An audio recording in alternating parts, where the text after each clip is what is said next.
Ladies and gentlemen, boys and girls, welcome back to Hollywood After Dark. Today is, of course, January 24th, 2023. Tonight we're going to be talking about Justin Roiland getting canceled. Oh my God, folks, is this the end of Rick and Morty? I don't know, it could be. We're going to be talking about Mark Hamill pissing off the angry Twitter mafia and anything else in between. But folks, tonight, Hollywood After Dark, going to be wild. Let's fucking go.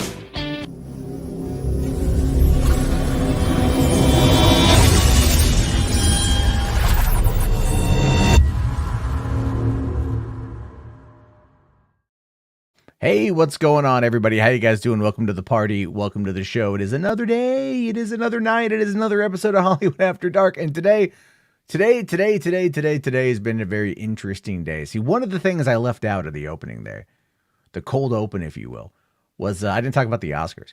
Mostly because I don't give a shit. I'm sorry. Like, I know I'm a movie channel. I'm a movie commentator. I'm a guy who watches movies, who talks about movies, who loves movies.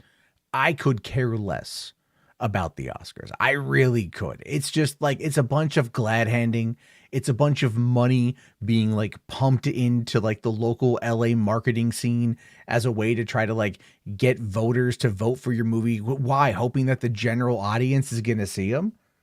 This year, there's some interesting choices that I think are going to maybe help get some of the viewership up of the Oscars, which has been dying a very slow death for years. And even though Will Smith literally attempted to slap some life into the fucking Oscars a year ago, hasn't really done much, I don't think, because he was in fact left off of everything else.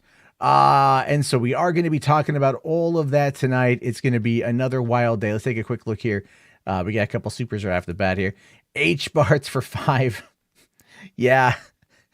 Your wording on the Curie tweet was off sounding at the end, but why are people fantasizing about fucking 8-foot tall blue aliens? That is very true. If you guys don't know what I'm talking about on this one, let me bring up the tweet here, because I made a bit of I realized this is where like a comma would have come in handy. It's one of those things where like I didn't run it through Grammarly before I decided to fire off from the hip, but I'd come across this particular tweet or this particular post earlier in the day. And so I said the horny towards Avatar: The Way of Water's Curie is fucking weird and wrong. She's fucking 14 dudes. All right. Now, I should have put a comma in between the 14 and dudes. All right. Or maybe, you know, like, or just she's 14 years old or whatever. I should have made that something abundantly clear, because after later on I realized, oh, wait a second. Yeah, it seems like, you know, we're going into Clerks territory here. And then I'm saying, I'll say I've seen some love for Curie, and some of it is borderline fucking weird, which is true, because this is one of the posts I came across today. My God, the things I would do to experience Curie Sully's P-word. I love you. And then there's a whole other piece of diatribe that goes along with this that I just didn't share.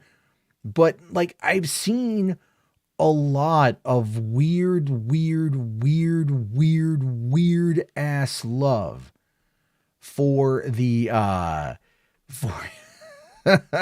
seen a lot of weird ass love for that character. And it's in a way where it just kind of like it doesn't make a lot of sense. You know what I mean? Like, it just doesn't make a lot of sense why people are all of a sudden like super into this specific thing. I don't even know. I do not even know. What is the attraction to a 14-year-old, 8-foot tall blue alien girl? What is the attraction? Now, one of the persons here responded, what'd they say here? Like, someone had made a comment about like, oh no, it's CZ's World. Yeah, it was CZ's World. All right. So if you don't know who CZ World is, CZ is like a 1 million subbed horror channel. I know Zach, actually. He's a cool guy. Met him a number of years ago. And, you know, he says, just wait till Jarbo finds out about anime. And I'm like, no, I'm aware. Now, that is not a dig at those of you out there that are otakus or weeps or whatever you self-identify as. I have no idea. But you guys got to explain this to me then. Like to the anime people that are in the chat. To the anime people that are in the chat. And there's a lot of you guys that are there. What exactly is it about fetishizing like underage characters? Now I look, I'm not denigrating. I'm legitimately asking.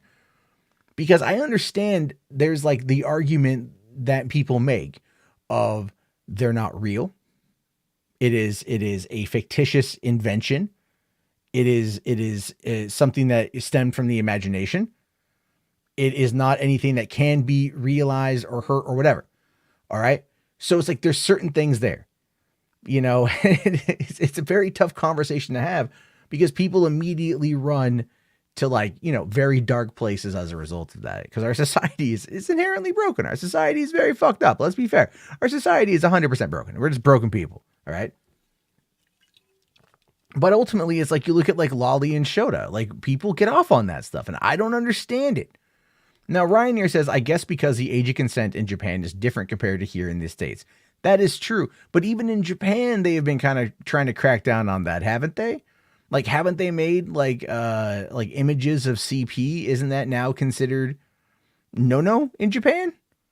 Right? Like, you know, Carmen explaining, Marvel and DC are guilty of sexualizing teens as well. That's very true. And I'm not a fan of that. All right. I'm not a fan of that at all, to be fair. Hey, what's up, Tony? How you doing, buddy? I'm not a fan of that sexualization of younger kids. I don't get it. You know, it's like, what was it? Wozniak, right? Chris Wozniak doing that Penelope Powerhouse thing. And all of a sudden it's like, oh, I'm a high school senior and I'm just, you know, like all this crazy shit. And it's just like super over sexualized. And it's like, come on, you know, I mean, but then again, guys, you know, back in the late 90s, 1999, American Pie came out. Shannon Elizabeth as the foreign exchange student, Nadia. And, you know, she ends up getting nude and everybody watches, you know, and she's meant to be a high school senior, clearly meant to be 18. It never actually established. And that wasn't anything anyone brought up at the time as being anything that was like, oof, right? Because it was just clearly established that these kids were all over the age of 18 without, you know, firmly establishing that, like, you know, directly. So it's one of those things. It's kind of really weird. Zachary here says we don't talk about Penelope Powerhouse. We don't. John here says age of consent in U.S. is what, 14? No, the lowest age of consent in the United States is 16. The lowest age of consent in the United States is 16. Other countries have varying levels of that. I'm not going to, I've made a comment on Twitter about like, you know, asking about the age of consent. I think 18 is fine. People want to construe it any way that they can, because that's how the internet operates. They try to find the worst possible way for them to interpret something here. Jess here for 5. Thank you very much. Says the anime lovers want fantasy in their high school life. The life they see in anime is a dream that they wanted. Here's the thing with that. I don't believe you're wrong. And that's why, and this is a bit of an off topic thing. One of the things that kind of cracked me up though, and not like in any kind of amusing way, but just like in like a kind of like just chuckling at the depravity of society. Have you ever noticed like how many like mid-20s, early 30s attractive female teachers are having sex with male students? I mean, there's a lot of that's going on, happening for years. And it's like the only way I can psychologically break that down, the only real way that I can think about that is like, these are women who in high school were not sought after, that they want that high school fantasy. But they're in positions of power over young men and they can obtain that fantasy. You know what I'm saying? Like, that's one of the weird things about that. I'm not too sure, but yeah, I can understand like the high school fantasy life. I mean, I get that. Like, and I'll be honest. So when I moved to San Diego from Oregon back in the, early 2000 is when I attended the last 4 months of high school at El Cap. 10 Things I Hate About You had come out. And I had this fantasy about like being the new kid to this high school and kind of having my own little, like, 10 Things I Hate About You adventure sort of thing. Right. You know, like that kind of harmless, stupid teenage shit. But that's a little bit fucking different there. Command unit here for 2. Thank you, buddy. Says Harry Potter sexualization was a thing. It was.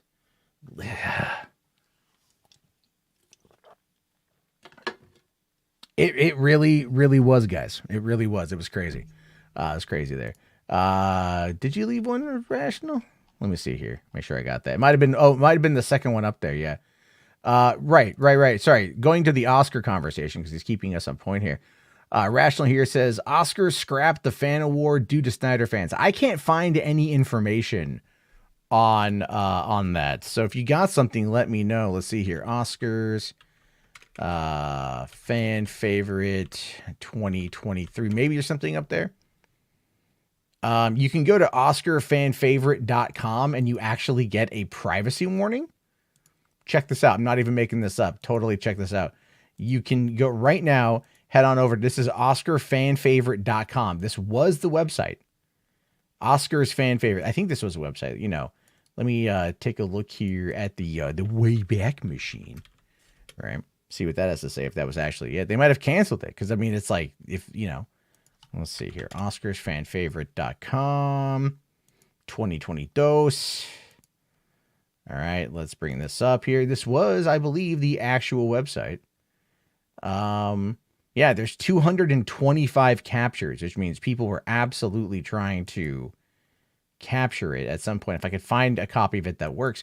But what I mean by this, essentially, is just that you can tell that this website is no longer active. This website is absolutely no longer active. And that's kind of a very interesting way of looking at it. I have no idea what exactly is going on with all that. I can't find any information about the, well, I was just speculating it's not a statement. But you simply said Oscars scrapped fan favorite award due to Snyder fans. No question mark, no speculation. It's a definitive declarative statement, Rational. That's why I'm asking about it. I was trying to find the information, buddy. So there's that. But yeah, anyway, I mean, there's nothing.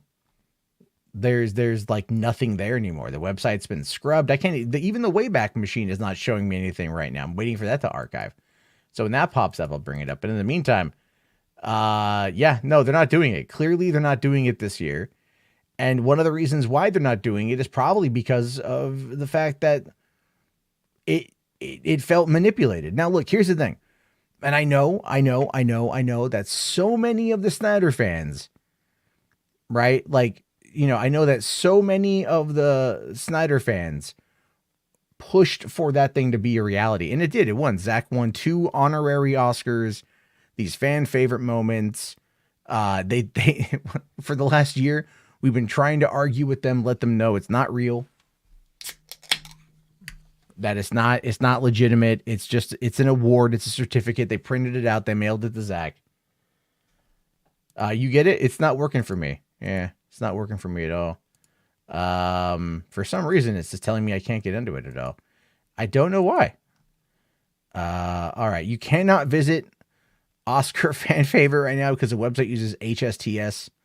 Networks attacks are usually temporary. Huh, maybe it's going on right now. I don't know. Maybe something's happening right now. Let me bring up on incognito. Let me just see here. Oscars fan fave. All right, let's see if I can get in there. Nope. Still not working. I still can't even get the freaking archived links. I have no idea what's going on with that. So if you can get the website to work, good for you. I can't. I am unable to do that. That'd be nice though if I could, because I like to check it out. You know, let's see here. There's just the Oscars in and of themselves. Let's take a look here at what's going on with the Oscars, because I don't know about you guys. I don't care. Like, I think the Razzies were more interesting just in regards to like them calling out some of the movies that they felt were like really bad. But at the same time, I also, you know, I was also going to ask them, or I was also, you know, like they also caught a lot of shit for what the girl in Firestarter, by the way, which they deserve to get shit for that. So, all right, let's take a look here at what's going on with the Oscars. All right, so Spherical Maniacs, is this why we can't have nice things? I don't know if it's the Snyder Bros, but look, we know that they were using bots. We know that they were manipulating things. The Oscars came out and they were like, we stand by stuff, but they're not going to sit there and say that this attempt at boosting fan engagement was manipulated and was a sham. They're under no obligation to come out and say that. It's not like there's an accounting firm, that oversees this kind of stuff, right? No one was delivering that information in like handcuffed briefcases to the Academy Awards. Not at all. Spherical Commander says, I haven't cared about an award show for years. Dude, I haven't cared about I used to love the Oscars. I used to love the Oscars when I was a teenager. And then in 2000, when South Park was nominated for Blame Canada and they lost to Phil Collins, I stopped caring. I love Phil Collins too, but the song at the end of Tarzan, no one ever fucking talks about the song at the end of Tarzan. No one ever cares about the song at the end of Tarzan. All right, but we can all still sing Blame Canada because 20 years later, we still know it's a banging ass fucking tune. All right, we still know it's a banging ass tune. Astro Josh here says, I got on the website and it says that it's ended. Oh, really? Okay. I don't know what's going on for me then. Maybe it's just Chrome. All right. You know what? I'll open up freaking Bing. All right. I'll open up Bing or Microsoft Edge, whatever it's called, and I'll see if I can get in that way. Well, I won't be able to bring it up on here because you have to use Chrome for this stuff. South Park was nominated. Yeah, it was nominated for Best Original Song, Blame Canada. Robin Williams even performed it because the voice of Kyle's mom ended up dying before the show. And so Robin Williams came out there and performed Blame Canada. Just saying. Jess here says, I stopped caring for awards when Forrest Gump won everything. I mean, okay. 94 was a stacked year. We can be fair about that. 94 was a stacked year. But Forrest Gump is also not a bad movie. Just saying. Ralph's Double Tits here says, this year is a little better. People will tune in to see Brendan win. I hope he wins. I do. But let's talk about this here because this is what happened today. So we got ourselves the Best Picture nominations. They are now up to 1, 2, 3, 4, 5, back to 10 choices. All Quiet on the Western Front, Avatar, The Way of Water, The Banshees of Inisherin, Elvis, Everything, Everywhere, All at Once, The Fabelmans, Tar, Top Gun Maverick, Triangle of Sadness, and Women Talking. So I can't fucking tell you what I think the front runner is. Now, I know a lot of people are thinking Everywhere, Everywhere, All at Once. And Hollywood loves to kind of like beat the drum, right? Of a diversity and inclusion, which is just true. They do, and there's a lot going on with this. And I think this has probably got like the best shot. Some people have said Elvis. I never saw it. I don't know. I would probably argue Avatar.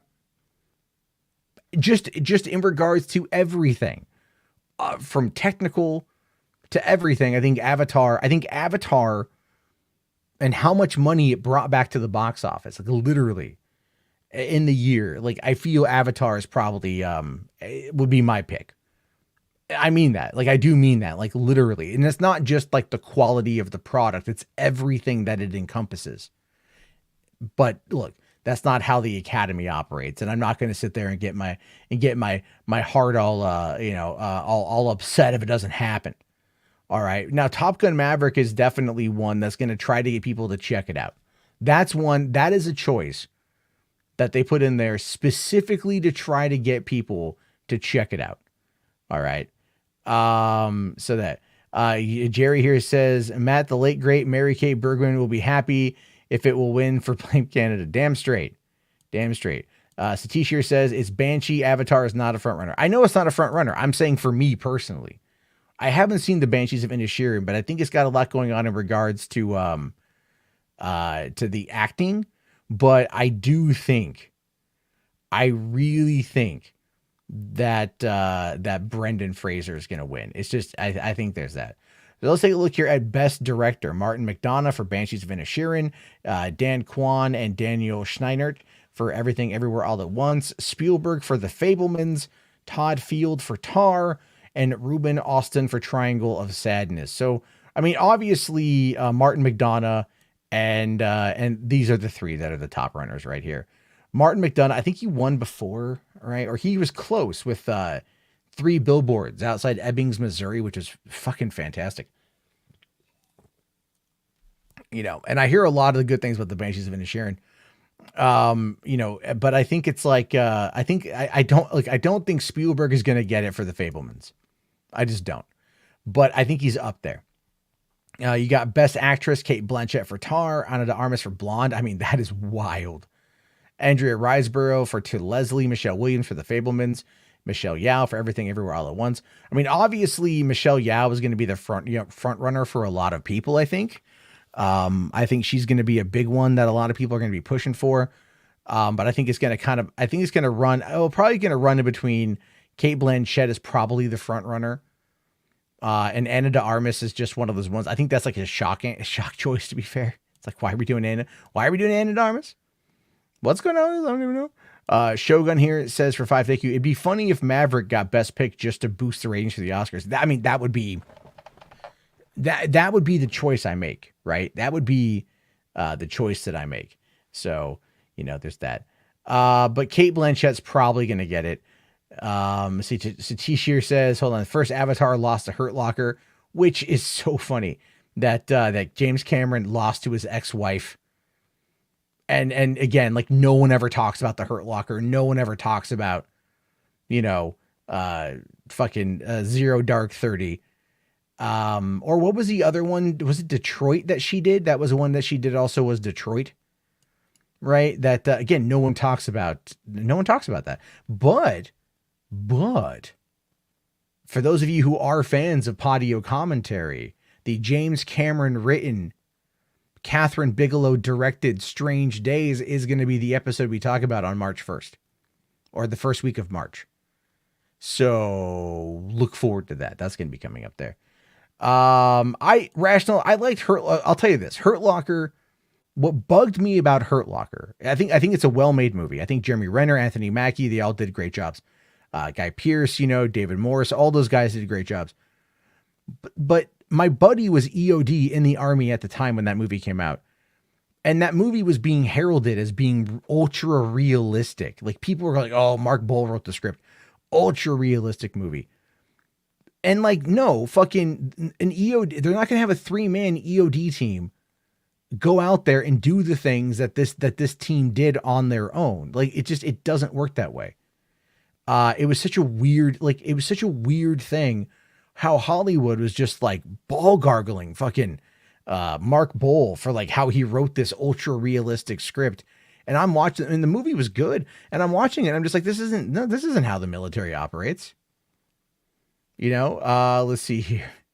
Rashel says, I can sell your Podio commentary on cassette tape. I mean, it would be both A and B side. It's that long, but thank you. Appreciate that. Brian here says, Hurt Locker was a solid movie, but I don't think it deserved the Oscar. It didn't deserve the Oscar, but it was a solid movie, and it was better than Zero Dark 30. I did not think Zero Dark 30 was very good. I think it was like, I enjoyed watching it one time, and that's enough for me. Like, I don't have a desire to go back to Zero Dark 30, but I would go back and watch Hurt Locker again, because I like the performances quite a bit. Okay. So, and then we got, all right, Command Unit, I see you there, buddy. We'll take care of that towards the end. Thank you. Getting on with this. We've got Best Actor, Austin Butler, Elvis, Colin Farrell, The Banshees of Inisherin, Brendan Fraser, The Whale, Paul Mescal, After Sun, and Bill Nighy for Living. Obviously, the front runner is Brendan Fraser, at least stateside. But I know Colin Farrell won at the Golden Globes, but the Golden Globes are largely hated at this point. So Brendan Fraser, I think, is going to be the take home for this. It just seems like the underdog. It just seems like the surefire bet. Plus, he was great in the movie. He was really, really good in the movie. I still need to see Elvis, and I haven't seen Banshees yet, so I'll probably get to them before the Oscars. Then we got Best Supporting Actor, Brendan Gleeson, Brian Tyree Henry for Causeway. Look, I know they're getting him here for Causeway, all right? But if I had to do it, I would say for Bullet Train. He was great in Bullet Train. He was really, really, really good in Bullet Train. You got Judd Hirsch for The Fabelmans. I heard he was good in that.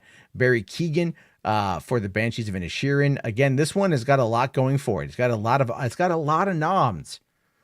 But will it take it home? And then Hui Kwan for Everything Everywhere All at Once.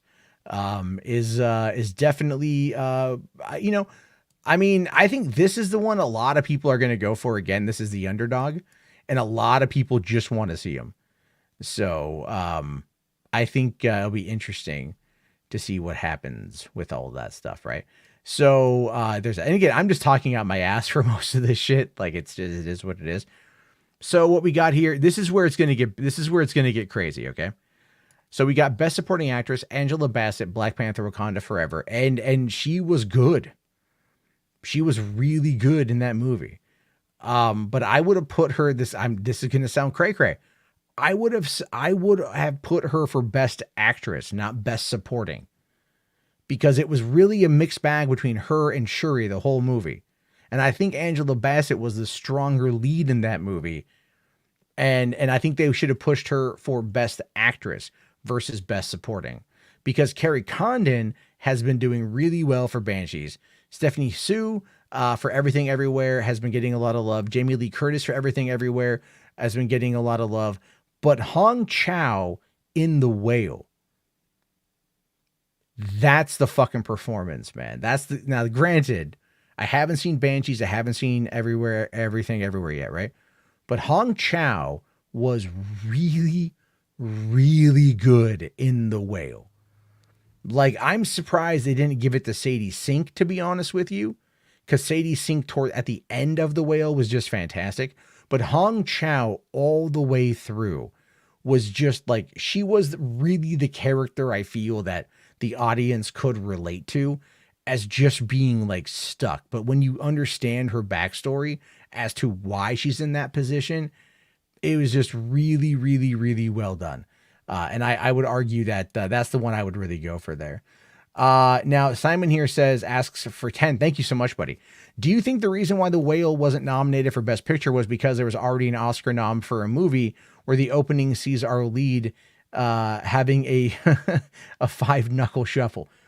I don't think the opening of American Beauty with having Kevin Spacey beating it in the shower was definitely provocative for the year 2000, right? But we're 22 years past that now, and we kind of live in a different society. And I'd argue that the opening of The Whale with Brendan Fraser masturbating, it's not graphic. It's there. It's presented in the way of just, here it is, deal with it. But it's not graphic. It's interesting, like the way that they shot it. I was really surprised that they actually went that way. But I'd heard about it before going in.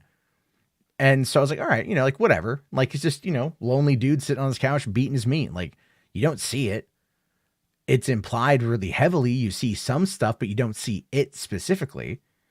But then the joke I made to myself at the end of that was like, I kind of just immediately thought about DSP, right? When he got caught beating off on cam, and you're just like, where'd the cum go? Because like, they don't talk about that. That's the question I would have for Darren Aronofsky. It was like, Darren, I have one question about The Whale. All right. Beautiful, amazing movie. Loved all the performances. Thought-provoking, provocative, amazing. But I have one question that I feel is just a massive plot hole, and I just feel it needs to be addressed. And he'd be like, yeah, what's that? I'm like, where'd the cum go? Because like his hand didn't have cum on it. So like, he finished, where'd the cum go? That's the hashtag for the Oscars. Hashtag where'd the cum go? Hashtag The Whale. Hashtag Oscars 2023. But yeah, I think there's that. Thank you for that, Simon. Really appreciate it.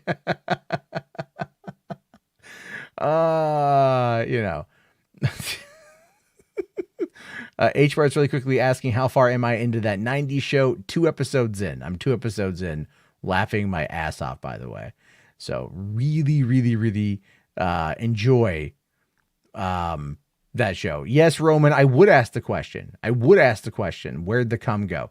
Because you know what? When you have a story that is set in a singular location, and they go through great lengths to make you see the world that the whale lives in, right? That the character lives in, like how everything plays out, how everything is set up in his life. You know where everything is. You know what happens because they tell you about it. But the cum, where'd the cum go? Where'd the cum go, folks? That's the question we need to ask ourselves. H Bar's here for another 5. Thank you. He says, also, if it gets to season 2, do you think the original cast will be in it a lot more? Yes, I do. The question, though, is Hyde. Will Hyde be in it, considering the fact that the accusation, the trial for 3 counts of grape ended up getting, I don't want to say tossed out, but like, it failed to come to a conclusion. And if they choose to not prosecute again, and the case goes away, he's not acquitted, he's not found not guilty, but it's a thing like that. Who knows how it's going to go. I don't think Hyde's going to come back, which is unfortunate because his presence is absolutely missed. It is very much where that is. Anyway, let's move on from there. Thank you very much. We got Best International Feature Film, All Quiet on the Western Front. So it's up for Best International Feature as well as Best Picture. So that's a good thing, right? And then you've got Argentina, 1985, Close, EO, and The Quiet Girl. I've seen none of those movies. I do need to see All Quiet on the Western Front because I hear nothing but good things about it. So Best Cinematography is James Friend for All Quiet, Darius Khondji for Bardo and False Chronicle of a Handful of Truths, Mandy Walker for Elvis, Roger Deakins for Empire of Light, and Florian Hofmeister for Tar. Deakins, I haven't seen any of these movies, but Deakins is the one I'm... Deakins is just GOAT, dude. Deakins is GOAT. All right, so Best Adapted Screenplay. We've got All Quiet on the Western Front. Ryan Johnson for Knives Out, for Glass Onion and Knives Out Mystery. Why is this an adapted screenplay, though? Right? It would be, is it adapted because it's using a character from the previous film? But if it's not, what's it adapted from? I don't know. But then again, you've got Christopher McQuarrie and Aaron Kruger and Eric Warren Singer for Top Gun Maverick as Best Adapted. So it's got to be for sequels. Got to be for sequels on that one there. Best Original Screenplay, Everything Everywhere All at Once, Tar, The Fabelmans, The Banshees of Inisherin, and The Triangle of Sadness. Notice how it's really just these few movies, right? It's really just these few movies. That's all I'm saying, right? That's all I'm saying. It's just it's the same. Hollywood loves to suck its own dick. Let's be fair. The Academy is just a lot of people, by the way, are really upset that there's no movie directed by a woman that's up for Best Picture. And I think there's no Best Director nod that was for a woman. And I've seen a lot of people upset about that. Best Animated Feature, you've got Guillermo del Toro's Pinocchio, Marcel the Shell, Turning Red, Puss in Boots. Yeah, dude, fucking Puss in Boots. Got nod? Yeah. Yeah, man. Now listen, I haven't seen Del Toro's Pinocchio yet. I know. And I haven't seen Marcel the Shell, but I've heard nothing but good things. Turning Red, this one's got a fucking shot, all right? I know people out there are going to be like, compared to Puss in Boots, you fucking stupid, man. You fucking dumb shit motherfucker. But listen, Puss in Boots, I think, is the best from what I've seen, all right? Puss in Boots is good. It's phenomenally good. And it tackles so many things. But Turning Red is one that's going to really resonate with half the voting demographic. All right. Because of the concept of what it is. You've got generational trauma. You've got young female puberty. You've got the mother-daughter fractured relationship because of said puberty, because of a family secret. A lot of things that people in Hollywood can relate to. A lot of things people in the industry can relate to. Don't undersell Turning Red. All right. Trust me. But the Sea Beast, man, have you guys seen the Sea Beast? It's fucking good. Sea Beast was really, really, really good. I got to give a credit on that. I really like that. And they just announced that a sequel is actually on its way. Blessing and Encanto had that. Yes, it did. And Encanto did it very well as well. I loved Encanto. I really loved Encanto. I was actually just listening to the soundtrack again the other day with my kids. So Satish here says, people say they don't care about the Oscars, but every time they announce the nominations, everyone will complain that they're snubbed. I mean, yeah, dude, it's team sports. All right. Like, it's team sports. Really, you're right. You're 100% correct. I think part of it, though, is like, I'm just not going to watch it. You know what I mean? I'm just not going to watch it. Like, I'll watch the updates on Twitter, and if there's a slap, I'll make a video about it. That's about it. So you got best visual effects for Avatar: The Way of Water, All Quiet on the Western Front, The Batman, Black Panther, Wakanda Forever, Top Gun Maverick. All the way off the bat, fuck compared to all the other ones, Black Panther, Wakanda Forever looks like dog shit. Compared to all the other ones, it looks like dog shit. All right. The Batman looked amazing, utilizing the volume in certain ways. I think as far as a technological side of it might be a factor. I've seen the visual breakdowns of All Quiet on the Western Front. Looks really amazing. Obviously, the way that they did practical with Top Gun Maverick and everything else like that might actually kind of hurt it with the visual effects category. Because look, man, we all fucking know technical categories belong to Pandora. All right. They belong to Pandora. You can't tell me that the visual effects used in Avatar: The Way of Water are going to be surpassed by Top Gun Maverick. It's just not going to fucking happen. It's just not going to fucking happen. I'm sorry. And I'm not saying it's a bad movie. I'm just saying it's like the technology that they did, what they actually did in order to get, how long it took to get that shit made, is just fucking, it's just nuts. Todd Fayer here, $20. Thank you, buddy, so much. I was watching the Oscar nominations, and when they got to Best Song, they said Jarbo Karaoke live stream tonight, and Jarbo will sing Piano Man. I'm not singing Piano Man. I still don't know the fucking song. I do not know this. I'm just going to be chuckling my way through it. All right? I'm just going to be chuckling my way through it because I do not know the song. I even fucked up who the fuck performed it. I still think is it Joel or Springsteen? I can't tell the difference, man. I don't know the track. I'm sorry, but thank you for that. Spherical Man says, why isn't Violent Night on there? I finally watched it last night, loved it, but I still don't get Christmas Magic. That's fine, man. You'll just never look at chimneys the same way ever again. All right. You'll just never do that again. Okay, not if it's any more advanced though, Matt. This ain't Return of the King. What, dude? I mean, like, Return of the King. I mean, the Academy tossed a lot towards Peter Jackson by the third film. Okay, they were like, okay, we owe him for these other movies. All right, that's what happened with that. H Bar's asking, why was Thor: Love and Thunder not nominated for a Razzie? Because they don't want to fuck with Kevin Feige either, buddy. They don't want to fuck with that either. Billy Joel. So Jarbo Karaoke got snubbed, maybe. I just don't fucking know the song. I'm sorry. I don't want to sing. All right. I love you guys, but god damn it. It's hard to do with headphones on. Anyway, best production design or best editing, Elvis. I don't know. Sure. I don't know. Whatever you guys think, we'll go with that one, right? Probably the way I think this one probably will get it. Everything Everywhere All at Once for just like some of those visual effect shots and stuff, but maybe also Top Gun Maverick. I don't know.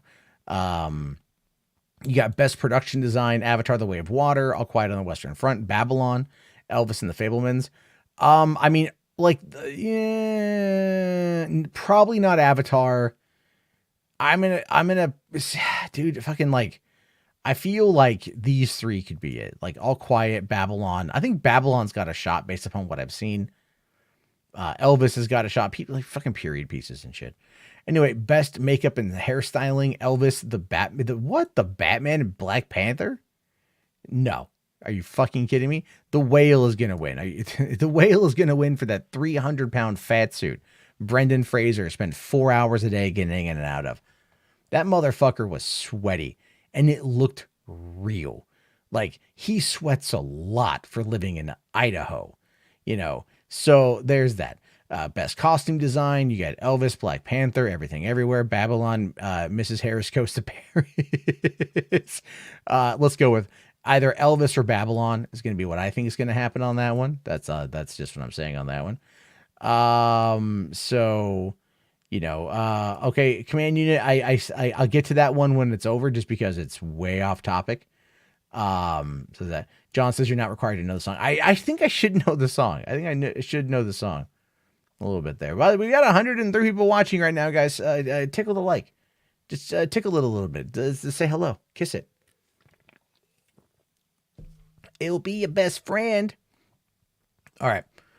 Best sound: Top Gun Maverick, Elvis, Avatar: The Way of Water, All Quiet, The Batman. I mean, dude, it's I think gonna go to fucking Maverick or Avatar.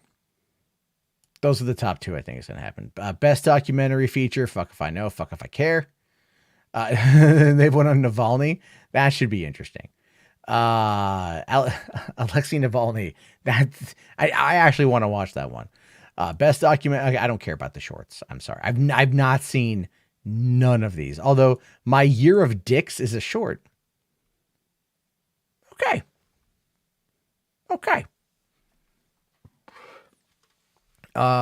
Best original song. The only one I've heard is the Rihanna song, and I couldn't tell you a single damn thing about it. I heard the song because I sat through the end credits of Black Panther, but I could not tell you a single thing about this song. My money is on fucking Hold My Hand by Lady Gaga, if I had to guess. You've got Best Original Score. I mean, fuck if I know. Pick your poison, right? I mean, look, I'm always going to go for John Williams. That's always how it's going to happen with me. But pick your poison on that one. There's all that. I got no fucking idea. H bars for 5. Thank you, buddy. Says, you think Oppenheimer will bomb? No pun intended, because people don't want to see films in theaters that much. No, I think it depends on the movie. I think it really does depend on the movie. If the movie is able to convey that kind of experience, to be worthy of that kind of experience, then yeah, I think it's going to be okay. I think people are going to go see it. But also, people, I think, are kind of getting a little bit over Christopher Nolan, right? Like his last, Dunkirk didn't really have a lot of cultural impact. Tenet was not very well received by a lot of people.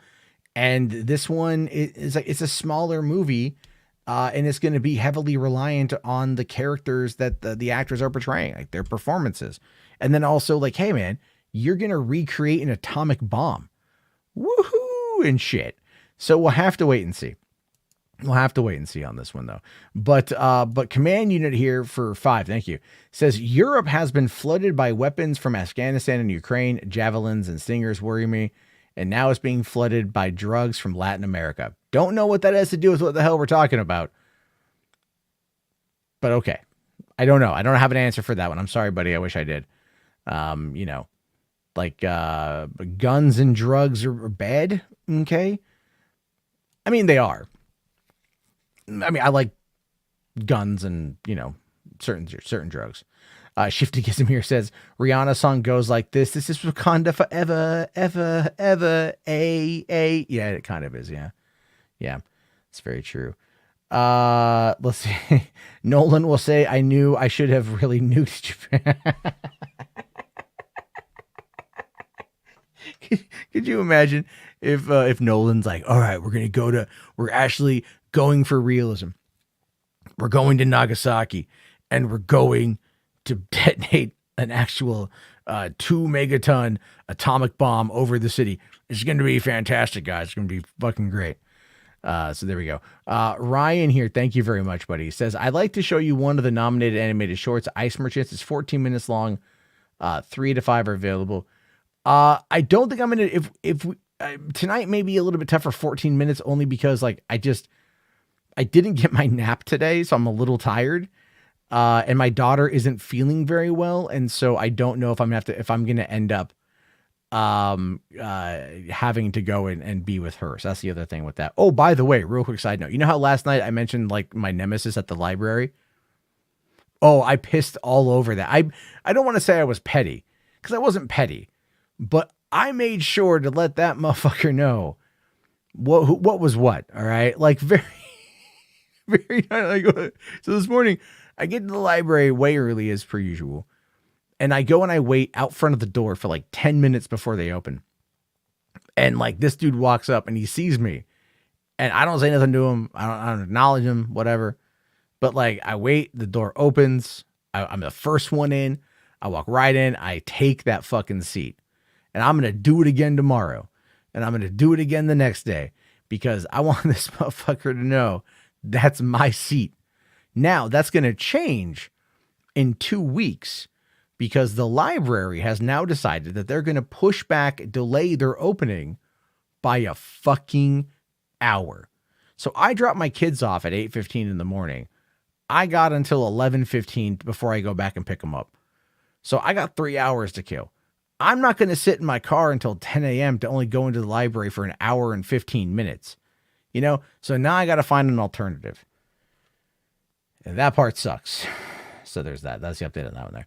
But all right there. Okay, Todd, for 10 more. Jesus.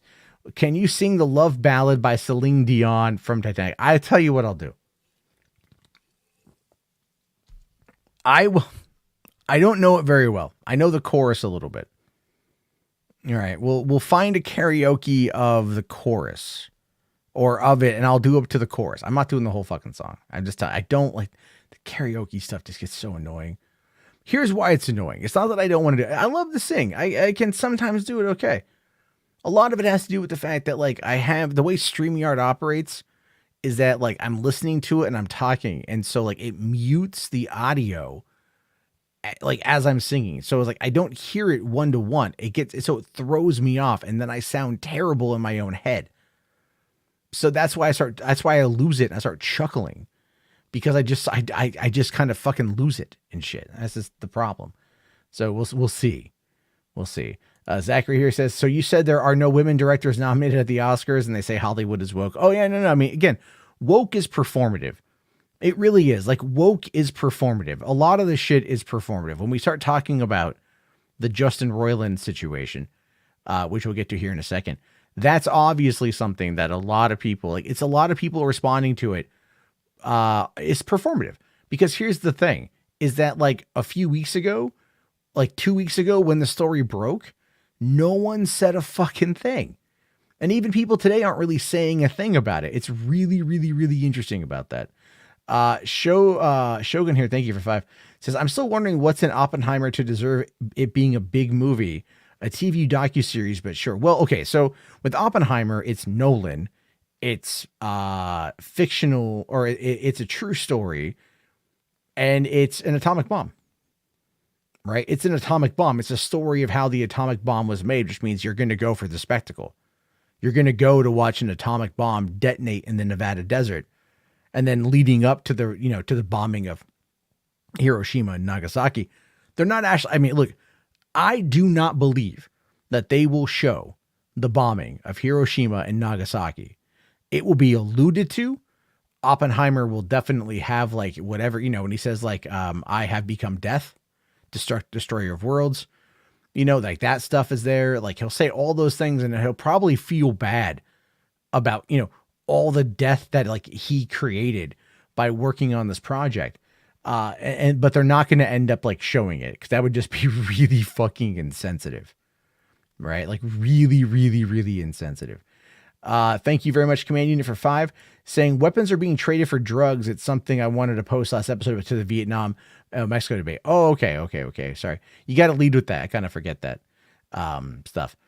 So weapons are being traded for drugs. Yeah. I mean, like the thing is, man, like, and not to get too far off topic here, but when we have to at least acknowledge that the drug war is like, the war on drugs is such a failed, fucking miserable, goddamn waste of money. And not only money, but like people's actual lives and shit. And so because of that, and it's largely, I would argue, the CIA having involvement in that, because there was the whole, like, they were responsible for the introduction of LSD into our society, through cat houses. That I forget the name of the project for that one, right? But like they've done a lot of shit. So yeah, you're right. It's definitely crazy. It's definitely crazy. Your Shiny says, Matt beating up a homeless man. I didn't beat it. I didn't talk to him. I just made sure to let that guy know that that's my seat. That's my seat. Now, tomorrow, he might get there even earlier than me. But I'm going to be out there fucking early because I get there at 8:15 in the morning. So I hang out. And I'm letting him know, man. As long as I go to the library, I'm just letting him know. H. Barts here says, found why found out why the de-aging in The Irishman sucked. It's because Scorsese did not want his actors wearing dots. Oh, okay. Okay. There you go. Yeah, that sucks, man. That's stupid. That's so dumb. Like, if you're using the technology, use it correctly. But Scorsese's kind of a boomer. He probably has a rotary-based cell phone. Thank you. I have a laptop, Music Man, but I like where I sit in the library. Okay. I like the space where I sit. Anyway, so there's people are gonna be like, you're fucking trolling homeless people. No, it's I get there and I want my seat. That's all it boils down to. I get there and I want the seat that I want. All right. And everything else. So there's that. I don't hate homeless people. I just want this guy to know that's my seat. That's it. That's all I want. That's all I want is just to know that's my seat. All right. They took away my other seat. This is the one I went to. He wasn't there. He's a newbie to the party. Okay. And soon he can have the seat. When I go find a Denny's or something else I can go sit at for 2.5 hours, you know, like that's the whole thing. Like as soon as I'm gone in a couple of weeks, which I'm not a fan of, it's just what it is. So people are going to give me so much shit for that. You know, the Snyder fans are going to come at me again for that crap, right? They're just going to be all on my fucking dick about that one. You fucking hate homeless people. I don't hate homeless people. I just like want to sit and work in peace. God damn it. Anyway. I swear to God, I'm not an asshole. I swear to God. You know what? Like, it is what it is. Jarbo fight homeless people for a chair. It's the fucking principle. All right. It's the principle of it. That's where I'm at, you know. No, but I'll give it to the guy. It's fine. If he gets there before me, it's fine. Today I just wanted to make a show of it. And I'll admit I was being petty, but I was working. I had to get work done. I was working. Right. So there we go. Companion here. Not as crazy as the CIA posing as vampires in East Asia, drain the blood of communists, rebel fighters, and leaving the husks behind to scare them. Yo, is that real? Because that's crazy. If that's real, man, send me a wiki article on that one. Music Manager says you're not a bad person if you hate them. I don't hate homeless people. Unhoused individuals. Like, there's a problem. There's mental health, there's substance abuse, there's a lot of issues there, man. I'm just saying that it's like, I've been going to this library Monday to Thursday predominantly for like 1.5 years now, because that's how long my kids have been in school. And I sit where I sit. And it's like, if you've been coming into that point in time, I wear my Fallout hoodie. You probably know who the fuck I am. I sit there. I keep to myself. I just want to work. That's all it is. I just want to work. So anyway, don't hear who you hate more homeless people or rock. You guys are dicks. You guys are dicks.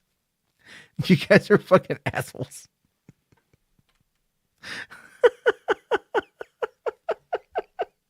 Oh my God. Jess here says, I'm petty when people want my cart at Aldi's.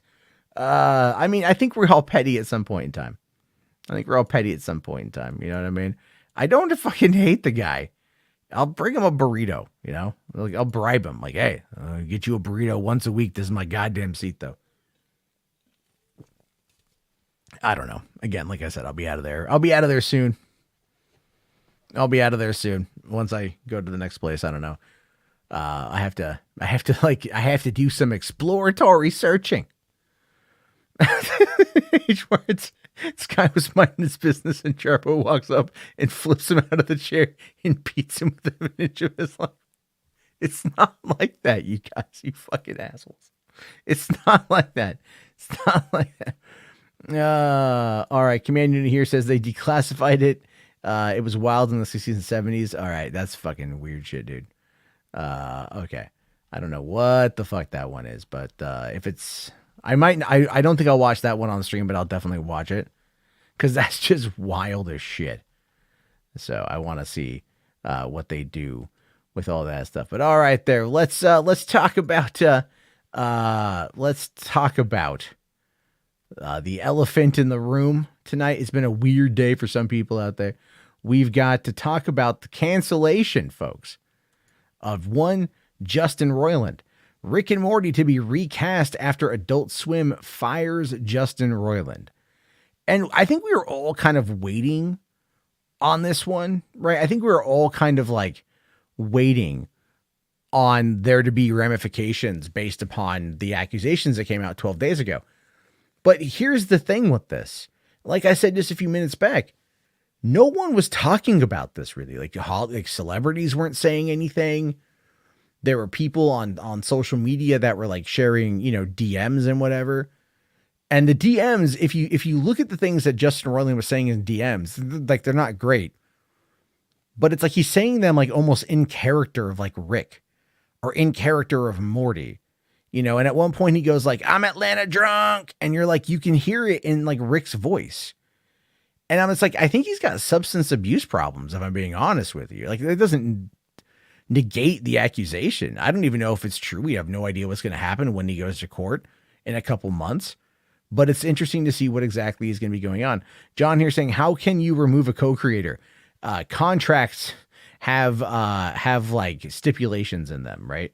So everything else. Music Man here says this shouldn't be happening to this man. Not surprised he was fired, but it's still bullshit. I mean, he's been charged with domestic violence. So it's like there's a court hearing, but it happened back in 2020. So that's kind of crazy that it took this long for it to end up going into the system.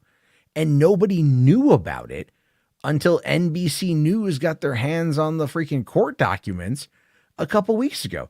So they had been very good at keeping this whole thing under the rug, So there's that. Like, I don't know. Undead Queen Danny says there are recordings and he says he wants to fuck 13-year-olds. See, I haven't heard that. If that's the case, that's fucking disgusting. All right. There's that. Ryan here says there are plenty of lines, videos of Roiland being drunk, especially when he's recording his lines. Yeah, the burping on Rick was to keep him on point. Robotic Dre says Adult Swim is not going to cancel Rick and Morty. It's too big of a moneymaker. This was their only option. No. It's true. That's true. It's like $1 billion merchandising organization. All right. Let's see here. Phantom NSL says, I don't know if you saw this, but somebody sent me a clip of Andy Signore comparing him firing. No, you gotta send me that. You gotta send me that. No fucking way, dude. No fucking way. That's no. Spherical Commander says, if you've seen the kangaroo court video, I think we know what to expect. Oh, dude, I love the kangaroo court video. Oh my God, that fucking thing is hysterical. So it's like, yeah, well, no, they canceled. They should end Rick and Morty if they're not going to have, it, right? I saw someone earlier mention, well, they got like Mike, like, what was it? Mike White or whoever it was who voiced Cleveland had stepped down and they brought in a voice actor of color, who sounds just like Cleveland and you can't tell. And it's like, yeah, I mean, that's one of those things where fine, I get that. But it'd be like if Seth MacFarlane got booted off the show and you found someone who sounded like Brian, like Stewie, like Quagmire, like Peter. You end the show at that point. You just fucking end it, But I think we can agree. Check my PayPal. Okay. Let me see here. That's always kind of ominous to an extent, but let's see. All right. Woohoo! Oh, thank you very much for the $50, H-Barts. I know what this is for. You didn't have to do this, sir. Thank you very much, though. I really appreciate that. That's great. So awesome. Fuck yeah, dude. Fuck yeah. Mike Henry. That's who it was. Thank you. But yeah, H-Bart's a huge supporter. Great guy. Thank you so much, man. Anyway, let's get back into the article here on this one. All right, Rick and Morty to be recast. As he faces felony domestic abuse charges from a former relationship, Justin Roiland has been fired from Rick and Morty, with plans reportedly to recast the show's voice roles. Roiland co-created the hit Adult Swim animated comedy series with community vet Dan Harmon. All right, with the show scoring widespread acclaim and strong ratings for the network, Rick and Morty is set to continue through season 10, though it will be missing one of its most central figures. And I mean, that's true. Yeah. The official Rick and Morty Twitter account revealed that Adult Swim had cut ties with him. The announcement post does assure that the series will continue without Roiland at the helm, and that the creative team behind the series are hard at work for season 7. A subsequent report from the Hollywood Reporter indicates that Roiland's voice will be recast for the show, while Dan Harmon will now be credited as Rick and Morty's sole showrunner. And a lot of people have been attacking Dan Harmon. If you remember the whole, what was it, Mandy or whatever it was, that's Dexter spinoff that he did, right? The Dexter spinoff that he was working on, that for Channel 101, where it was him like raping babies, and everyone got really mad at that. They're like, oh my God, he wants to rape children. It's like, do you not understand this is the thing. If you don't understand the concept of what Channel 101 was, shut the fuck up. All right. Because Channel 101 is something very unique to the time. Very, very unique to the time when it was happening in LA. Again, edgy humor was everywhere back then. Everybody wanted to be the next, like Sam Kinison, the next George Carlin, the next fucking Andrew Dice Clay or whatever. Edgy. Dude, I've done edgy shit. Dude, remember the fucking polar bear? That was edgy shit. That was the point. It meant to be edgy, dumb fucking comedy. That's what it was. Stupid. Right? In hindsight. But then again, so much stuff is stupid in hindsight. But back then, everything was meant to be edgy. All right? So it's just edgy, stupid shit. But now we live, fucking Twitter mafia, dude. The fucking Twitter mafia is everywhere. You get mad on Twitter. Still didn't understand how the fuck the lowest, like one of the lowest used social media apps has so much fucking power. More than Instagram, more than TikTok, more than fucking Facebook, more than YouTube even. Fewer people use it. And it's not to say that like elites are on that motherfucker. It's literally just like, it's weird. It's weird. Anyway, so news of Rick and Morty, of his Rick and Morty firing comes nearly 2 weeks after it was reported that Roiland had been charged with 1 count of domestic battery with corporal injury and 1 count of false imprisonment back in 2020 in his home in Orange County, California, filed by Jane Doe with whom he was dating at the time. Roiland initially pleaded not guilty and was released on a $50,000 bond of August that year, with his attorney issuing a statement more recently asserting his client's innocence in hopes of clearing the Rick and Morty co-creator's name. A protective order was filed against at the time of the initial charges, with reports also indicating that Roiland had been presented with a plea deal during a recent pretrial hearing. So if he was offered a plea deal and he turned it down, they're going to fight this thing, right? And obviously following the Johnny Depp situation and other situations like that, this is where you need to have the evidence at this point. I'm sorry, you just have to have the fucking evidence. I know that there is that moniker, trust the victims, right? Believe the accusers. I get that. I think you need to trust but verify. Don't listen and believe. We know listen and believe is bullshit. But trust but verify. It's like go through the court of law, which is what they're doing, which is great. And clearly the DA has seen enough evidence to warrant actually filing those charges. DAs normally don't file charges on cases that they're not going to win. All right. Not every DA is Angela Corey in the Trayvon Martin murder situation. Now, I know quickly give you an aside on that one. They charged George Zimmerman with second degree, knowing goddamn well they couldn't prove second degree. If they would have gotten him if they would have charged him with manslaughter, they would have got him on manslaughter. But the requirements for a charge on conviction on second degree could not be met. In fact, the moment that Angela Corey announced at that press conference that they were charging him with second degree murder, everyone knew he was not going to get convicted. And a year and some change later, it happened. That's it. That's what happened with that. I'm not trying to, compare the two. I'm merely pointing out that usually district attorneys or state attorneys, like the people who are elected into these positions will absolutely make sure they can do it, and so that's where they're kind of at right now. Anyway, so it's crazy stuff. Crazy stuff where we are with this shit these days. But that being said, again, I'm holding off judgment until I know, until I see the court docs or he's convicted or he takes a plea deal. So upon the initial reporting, it was unclear how Rick and Morty would progress in the light of the felony charges, with Adult Swim remaining silent on the matter at the time. Similarly, Hulu has remained quiet on how they will be responding to the situation, with no word on whether Solar Opposites seasons 4 and 5 will move forward without Roiland and leave showrunner Mike McCann as credited sole creator and recast the central role. However, with Adult Swim having cut ties with him, it seems likely that the streaming platform will do the same in the near future, as if they don't want to wait for the outcome of Roiland's hearing. But like I said, the Johnny Depp situation has changed a lot of shit. I think people are really, really holding off. I think in the case of Adult Swim, they were trying to think the best thing for their brand, their parent company being Warner Brothers Discovery. And I just have a feeling it has a lot to do with that.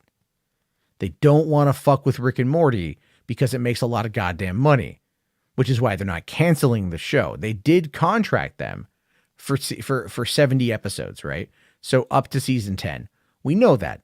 They're working hard in the last couple seasons. They're going to recast him, which is you know what? And this is the thing. This is the thing with this shit, right?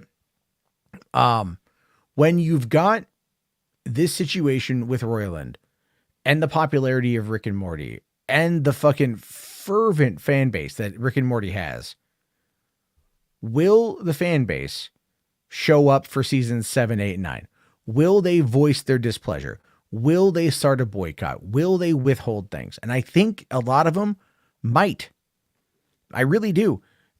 Because it's for one, they love the guy. They love the sense of humor. They love the craziness. There's a reason why Solar Opposites was picked up right away, going into seasons 4 and 5. Why High on Life was really popular a couple weeks ago. Squanch Games has accepted Roiland's resignation. But Roiland has such a distinct voice, personality, and comedy stylings that so many people have resonated with. And it's become a massive part of our pop culture conversation, right? I mean, it doesn't. So the people I've seen today that are attacking this, these are the people that are normally hate cancel culture, but they're okay with it if it's someone that they don't like, which is kind of funny.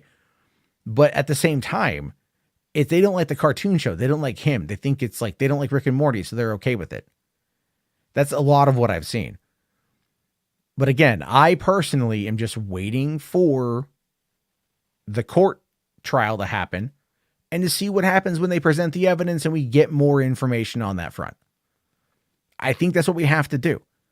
Clearly, as I've said, the DA has believed that there's enough evidence there to support the filing of charges.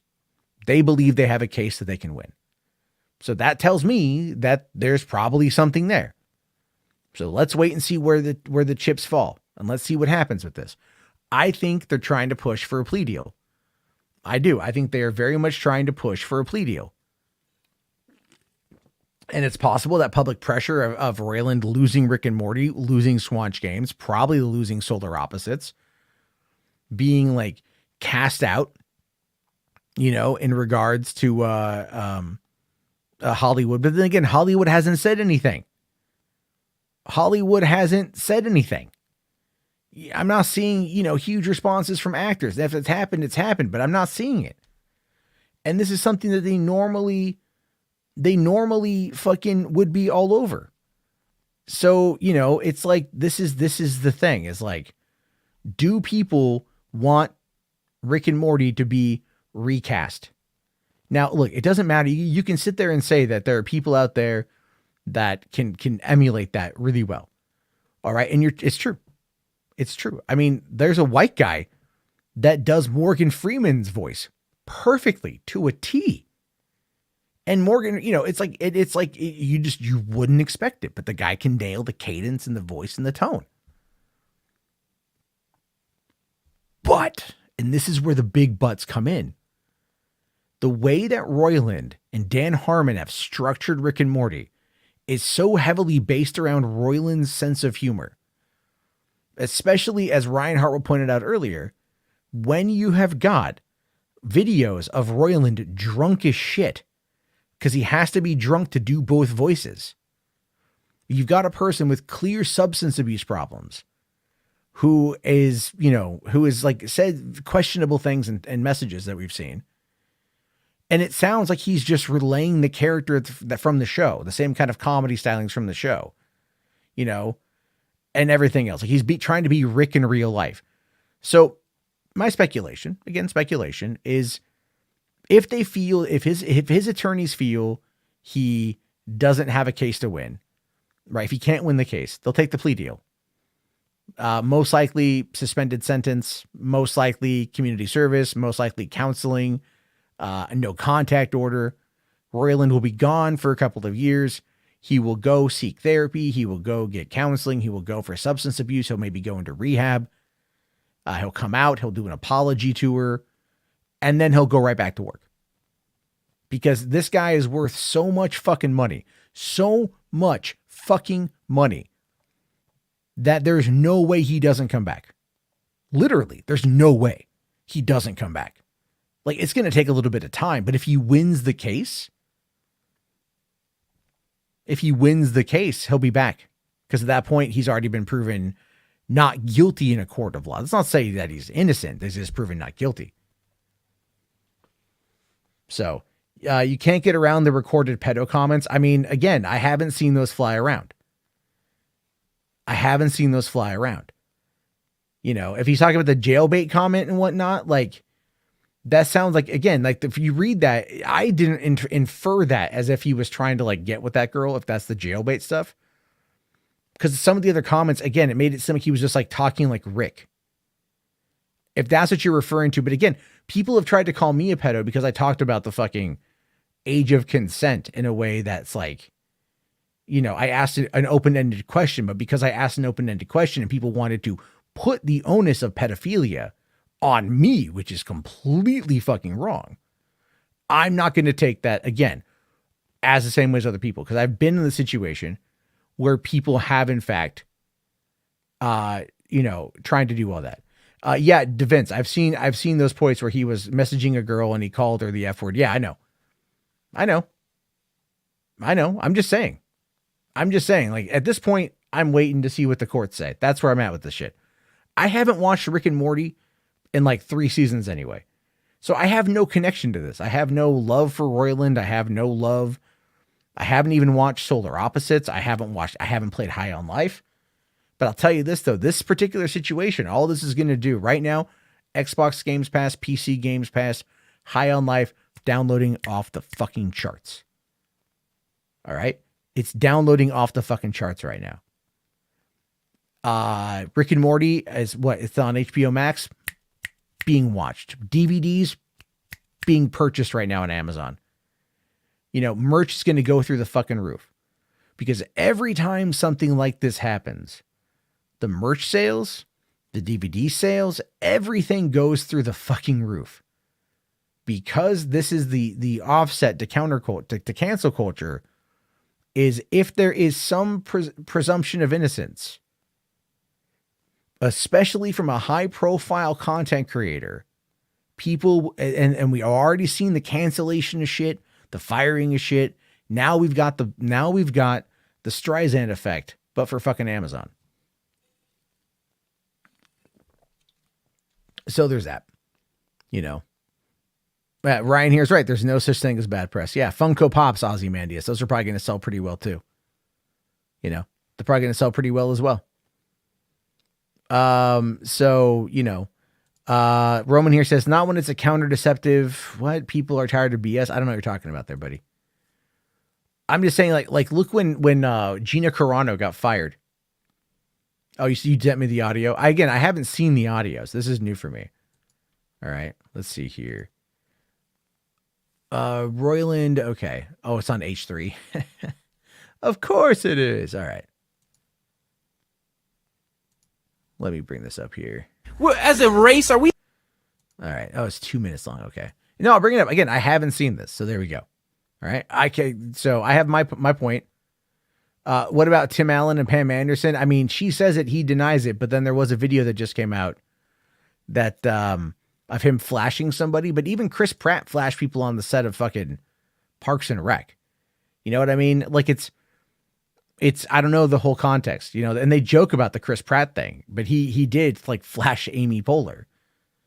So let's see. I don't know. I'm not defending anything because I don't know it all yet. I'm just saying this is what I see. So let's see what this says. We that crazy? Like when we were fucking 100 years ago, it was little 13-year-old girls. If they were built like a woman, they were getting married and having kids. And now we're gonna be all precious about it. I keep using the word precious today. That's the word of the week. Which is a movie about a child molesting. Precious, right? You're a Down syndrome baby. Yeah, exactly. So, anyways, I'm not a pedophile though. I do follow the law. I'm a pedophile. I wait till they're 18 if I'm ever so lucky as to have. For that, do Justin's advice for me to get a girl kind of worked out, but you should put a warning advice. Okay. Oh, I'm sorry. You should put a warning. Only lasts 48 hours. Oh. Because the girl I said had a nice ass. Do you remember when you gave us advice? I said, tell her she's got a nice ass. my Be God. a man. This Be is the tough. one that everybody thinks was gay, right? At a school. I guess Be so. confident. Act like you know you're fucking awesome. And and if you're like in 4th grade, these girls, they're gonna be blindsided. 4th grade. If I could go back and be a 4th grade kid right now with what I know, oh my God, I'd be like walking around. I'd be getting laid every fucking day. Gross. And it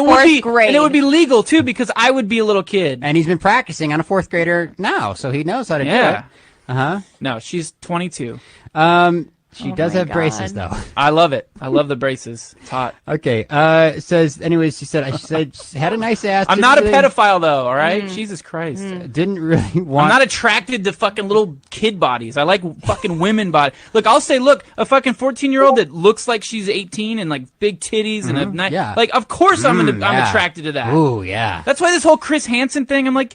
Fuck you, man. These girls are like, they're fully developed, and they're like, talking online. I want you to fuck me. You mean shit. the girls that old men or women pretend to be to lure the pedophiles into the house? Yeah, but they would email photos of what they look like, and the ones I saw were like, that girl's fully fucking developed woman. Yeah, like, come on, back in like, how are we that fucking like? As a race, are we that crazy? Like when we were fucking. Okay, so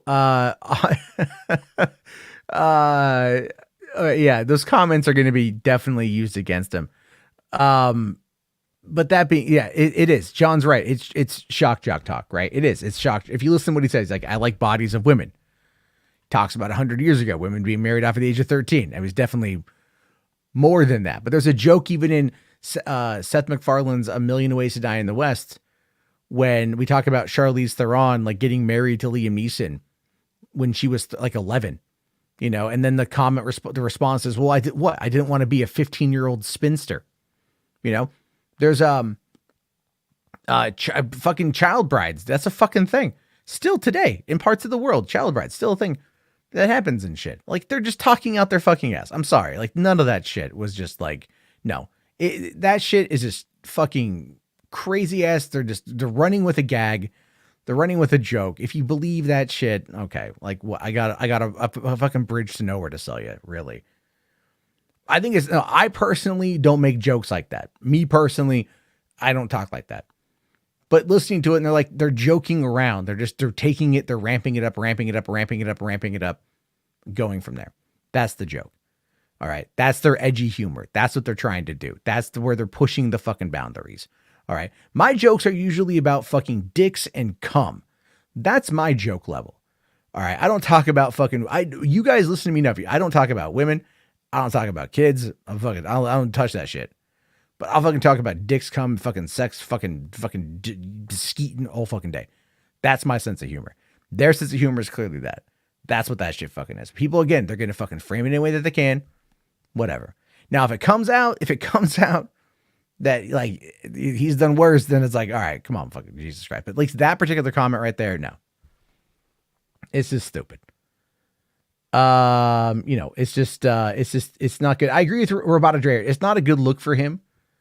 But if by some miracle he turns out to be innocent, people enjoy a comeback story. Yeah, that's true. Yeah, Music Man, you're right. Child bride shit, it's fucking gross, man. It is. It's gross. Like, I'm not a fan. Like, none of that shit. That recording mixed with the messages, though, too. Again, you've got, like, at this point, Danny, you are literally trying to see what you want to see with that. Like, that's my take on it, right? And I understand your concern, and I'm not trying to invalidate the concern. You don't want people preying on kids. He literally says, I like women's bodies. I'm dating a 22-year-old. I like women's bodies. That's what he says he likes. And then they go into the joke, the Chris Hansen stuff. But he literally establishes what exactly he's into, and then his friend goes, yeah, but your girl's got braces. Like, yeah, well, that shit's hot. Like, his friend tried to fucking throw shade at him, and he immediately tried to throw it back around with a joke. Then they fucking ramp it up. It's just, this is how these kind of comedians talk to each other. All right. I get what you're trying to say, but I think it's one of those things where you have a preconceived idea, and that's what you're going with. But again, if it comes out that he has done shit, then you're right. And I'll fully admit that I'm wrong. I have no problem with that. But am I based upon this right now? And I have no connection to Roiland. It really boils down to, like, yes, the comments I've seen through the messaging where it's like, like, oh, why are you jailbait? You should become a whore or whatever like that. Like, oh, fuck, Jesus Christ. Like, what the fuck is wrong with you? It's like, don't do that shit. That's fucking stupid. All right. Like, don't do that shit. But the commentary in the podcast is not that. That's not, it's yeah. Like Luke here says, I don't agree with what he said, but I got it. Exactly. It's just, that's a lot of what it is. But we did get, and I did get that one. Yeah. Fandom Menace. Apparently, Mr. Andy Signor has apparently chimed in with his thought process on this one. So I was sent a clip from Fandom Menace L's about this. I'll bring this one up here. And I just got to find the thing because, it's Andy. So we know he's going to make it all about him and everything else. So let's see what he has to say about this because, he's been canceled. Also, I don't know what's going on with Mo in the chat. You guys are all kind of ganging up on him or he's just talking shit. So, let's see here. I don't know what the fuck is going on with Mo. Mo likes to troll. He just likes to fucking troll. Oh yeah, we got 132 people watching right now. So, feel free to clap the like if you like. If not, leave a dislike. It's all good. I don't care. But, appreciate every one of you guys being here. Because it's definitely an interesting conversation. We got 132 people, but only 26 likes. Come on. We can do better than that, guys. We can do way better than that. Anyway, all right, let's take a look here at what Andy has to say. Huge moneymaker for Warner Brothers and Adult Swim. So for them to cut ties and then just for us to assume that this show can go on without him, that's weird. It's kind of like Screen Junkies going on without me, huh, Steph? You saw how good that performed. No comments. I'm trying to look for Screen Junkies right now. They're missing in action. Well, I don't even mean it to be try to toot my own horn, but it's like that was a definitive part of that brand, right? Oh, and hell so yeah. It's like when you take a definitive voice out of that brand, the brand's going to suffer. And granted, there were other people very definitively involved in that show too.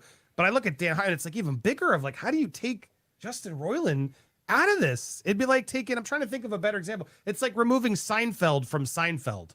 Like, could you imagine if we had Seinfeld got canceled and they're like, sorry, Jerry, you're out. Let's find someone to replace Jerry, who's the producer, creator, writer, and star of the show. But you guys will still watch, right? You just couldn't do it. Could you do that? Oh, they're moving Frasier from Frasier. Yeah. Same thing, right? It just couldn't do it. It doesn't make sense. Just because it's a cartoon, I think they're going to try to justify it, but fans are clearly going to be like, whoa, this season jumped the shark. Anyway, there we go. What do you? God, Stephanie in 4K. Blech. Ha. Not a fan. Not a fan at all. But that comment though about Screen Junkies without me, no.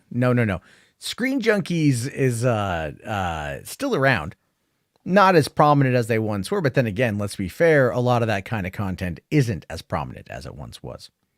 There is that. There's always that shit. It's just crazy. Yeah, Fandom NSLs is right here. Damn, that comes off as such massive ego stroking. I know, man. I know. That just is like, holy shit. It's, Anthony here says, to be fair, Screen Junkies would still be dying even with them there. No, you're not wrong. You're not wrong at all on that, period. It literally is like that. They would, it's just the society has changed. Like our, what's the word I want to use here? Fucking, our approach to stuff has been, has been like, it's just everything fundamentally changes. All right. Now I gotta, oh my God. So this, the last story of the day, because I do have to get to bed here. We have to watch some, the thing here from Command Unit as well. But, yeah. Okay. So, all right. Yeah. So Command Unit, that CIA thing is like 25 minutes. I'll watch that tomorrow, when I'm at the library battling homeless people for my seat. Okay.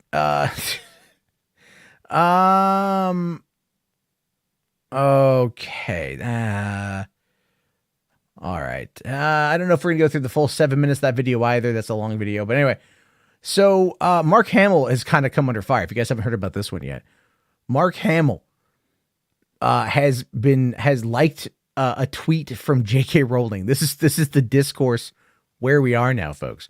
Mark Hamill has liked a tweet from J.K. Rowling, and it has triggered a lot of people. And he has now had to come out and defend himself. It's just crazy. Real quick here. So, did I get your last super chat? I think I did. Yeah, check your PayPal. I did check my PayPal. Thank you, buddy. Thank you very much, H-Parts, for that, by the way. Very generous, very supportive. So anyway,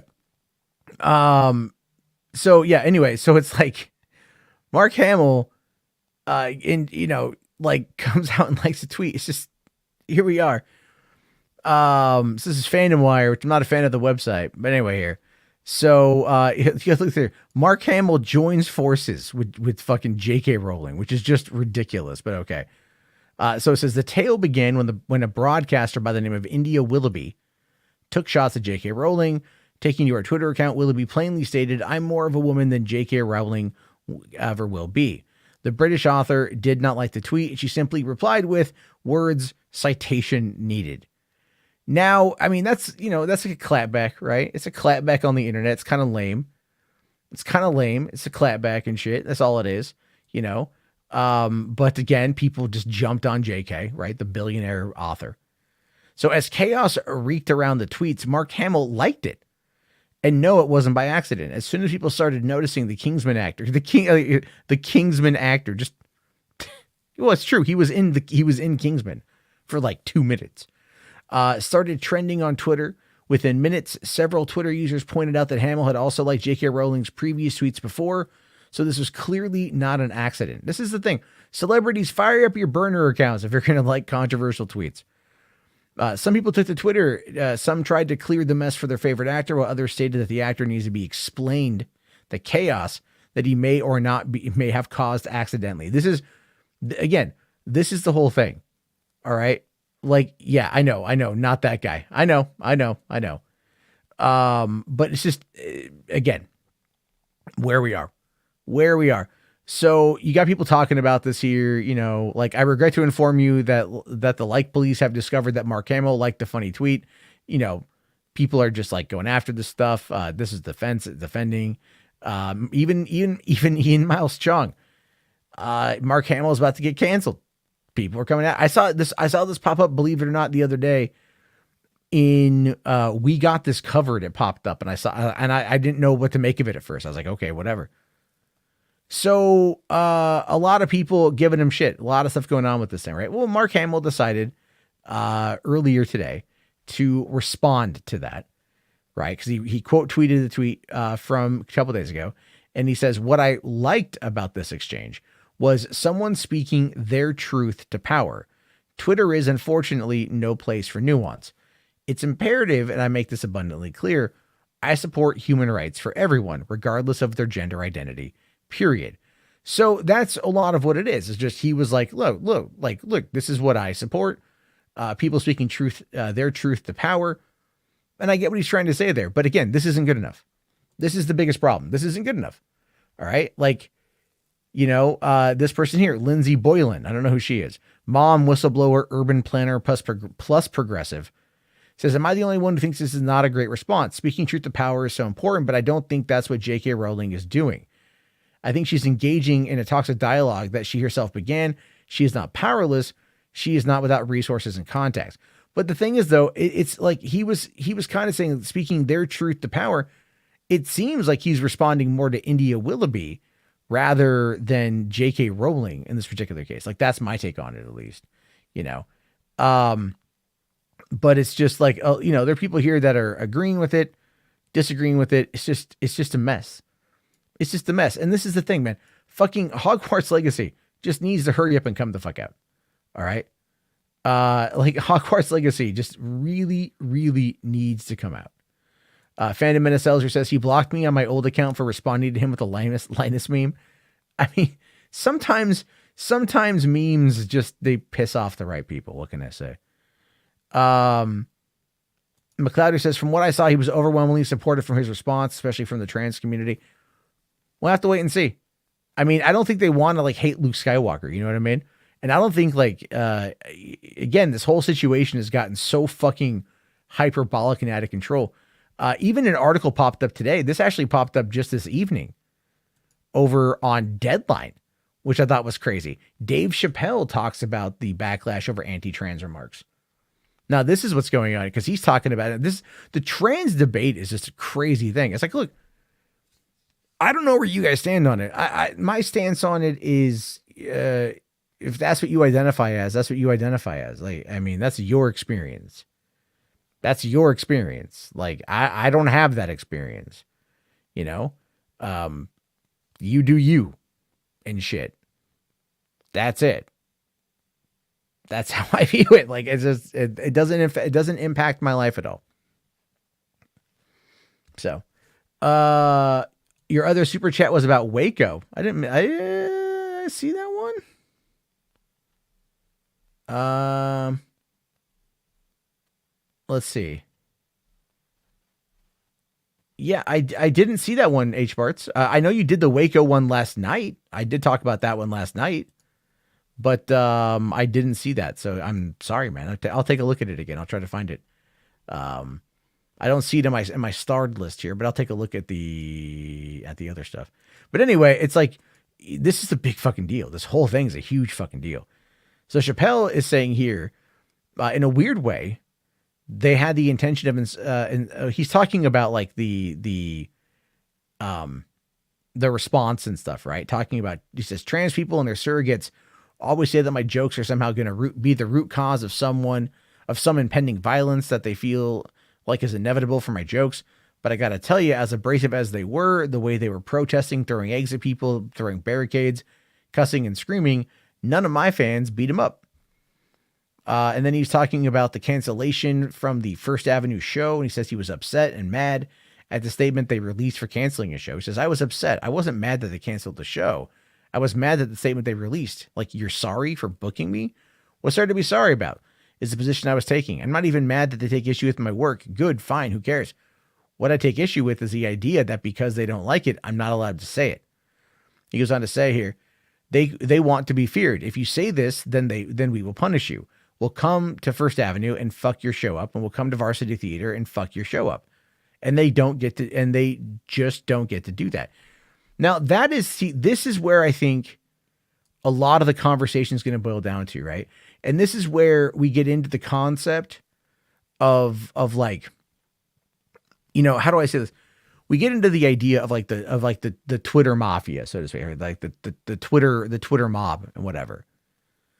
It's just wild to me that You know, like what I don't like is like, look, if you piss off a group of people, this is the thing. Like, it's like touching the poop, so to speak, or maybe like back in the day, like back in like the mid 2000s, YouTube type shit, like someone, I would say something inflammatory, maybe against feminists or whatever, as a way to like, to bolster that audience who was against feminism, but like also to anger the feminists and shit in hopes that they would come after me.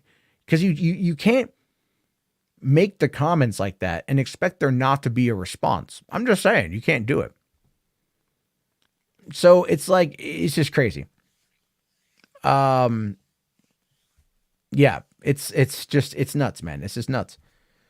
I don't know. I generally tend to stay out of this shit mostly because it's wild, but now it's rolling into everything.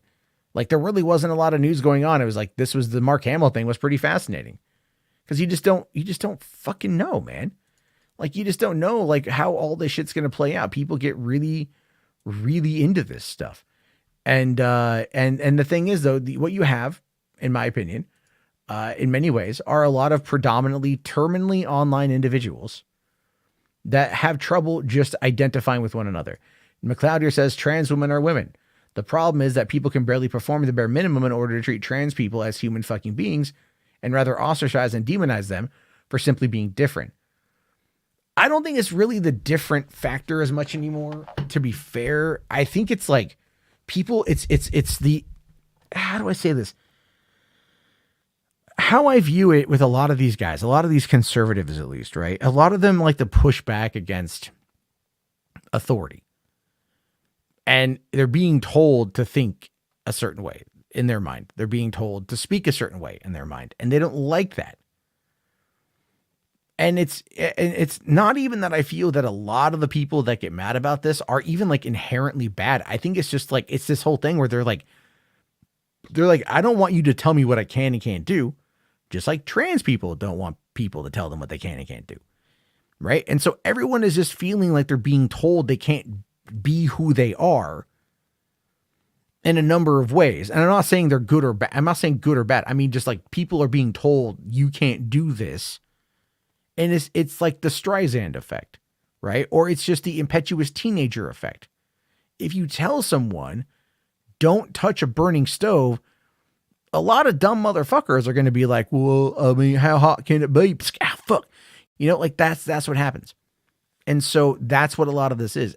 It's just people who are like, I think it's like people, it's just such a weird fucking thing. It's like, how can you have a nuanced conversation about it? That's the whole problem with it. Because even I'm struggling with trying to like make a nuanced point because I'm not trying to, because if I say the wrong thing, and this is true, if I say it the wrong way, if I don't have a fully formulated, well thought out approach, despite my previously held positions that are in favor and support of people being seen for whatever they identify as, because it doesn't no skin off my sack, but talking about the mob mentality online. And this is something that I've seen firsthand on both sides, right? Like I've been embroiled in the culture war for a long time. I've seen this shit play out. People are afraid of saying the wrong thing depending on who their tribe is. They're afraid of disagreeing with the mob. The mob is very easily convinced depending if the right person is speaking it. Literally, that's fucking true. Right? So it's like, for example, and yes, I'm using this to show, right? In my, The Mist episode of Podio Commentary, which launches tomorrow at noon PST, if you happen to be a patron, it is available now in the $10 and up tier for early access. It's available now. But I talk about Mrs. Carmody being the religious fanatic, right? And how she is using that fear to try to control people inside the store. But before she's able to maintain that fear, to gain control of that fear, Andre Bauer's character, the lawyer from New York, is a very pragmatic, rational individual who uses his skill set as being an authoritative figure, being a lawyer, being this, successful guy. Small town people flock to him, similar fucking reasons. If you speak with authority on something, or if you're able to command the fear of retribution for saying the wrong thing, if you're able to put yourself in that position of power, people will flock to you.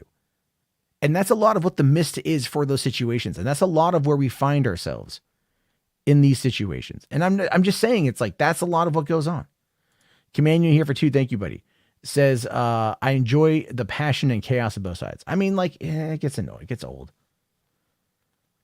Let's see. Benson here. I don't know if I agree with you. He says, real women's rights are being destroyed in sports with trans athletes winning everything. It has to be stopped. That's not always the case though. There's a lot of overhype on that though, dude. There's a lot of there's a trans man that became a swimmer that got decimated. You know what I mean? It's just like, I don't agree with that. It's just, I don't agree with that. I just don't agree with that shit. I know, but that's the tough thing. Right. But it's like, I'm a straight cishet white dude. You know what I mean? Like I apparently have like, I can't have an opinion according to the internet in a number of ways. I think what it boils down to effectively is like, in some cases, like people are just being told, like things take time. Acceptance takes time in these issues. And we are definitely better off than where we were. But the problem though, is when it comes to the culture war and how, or if remember, like back in the 80s, right? The AIDS epidemic was like, if you're gay, you're going to get AIDS. Like that's what people believed. And it was rampant in the LGBTQ community back in the day, right? So people believed the moniker. They believed the fear mongering, the hyperbole, the propaganda.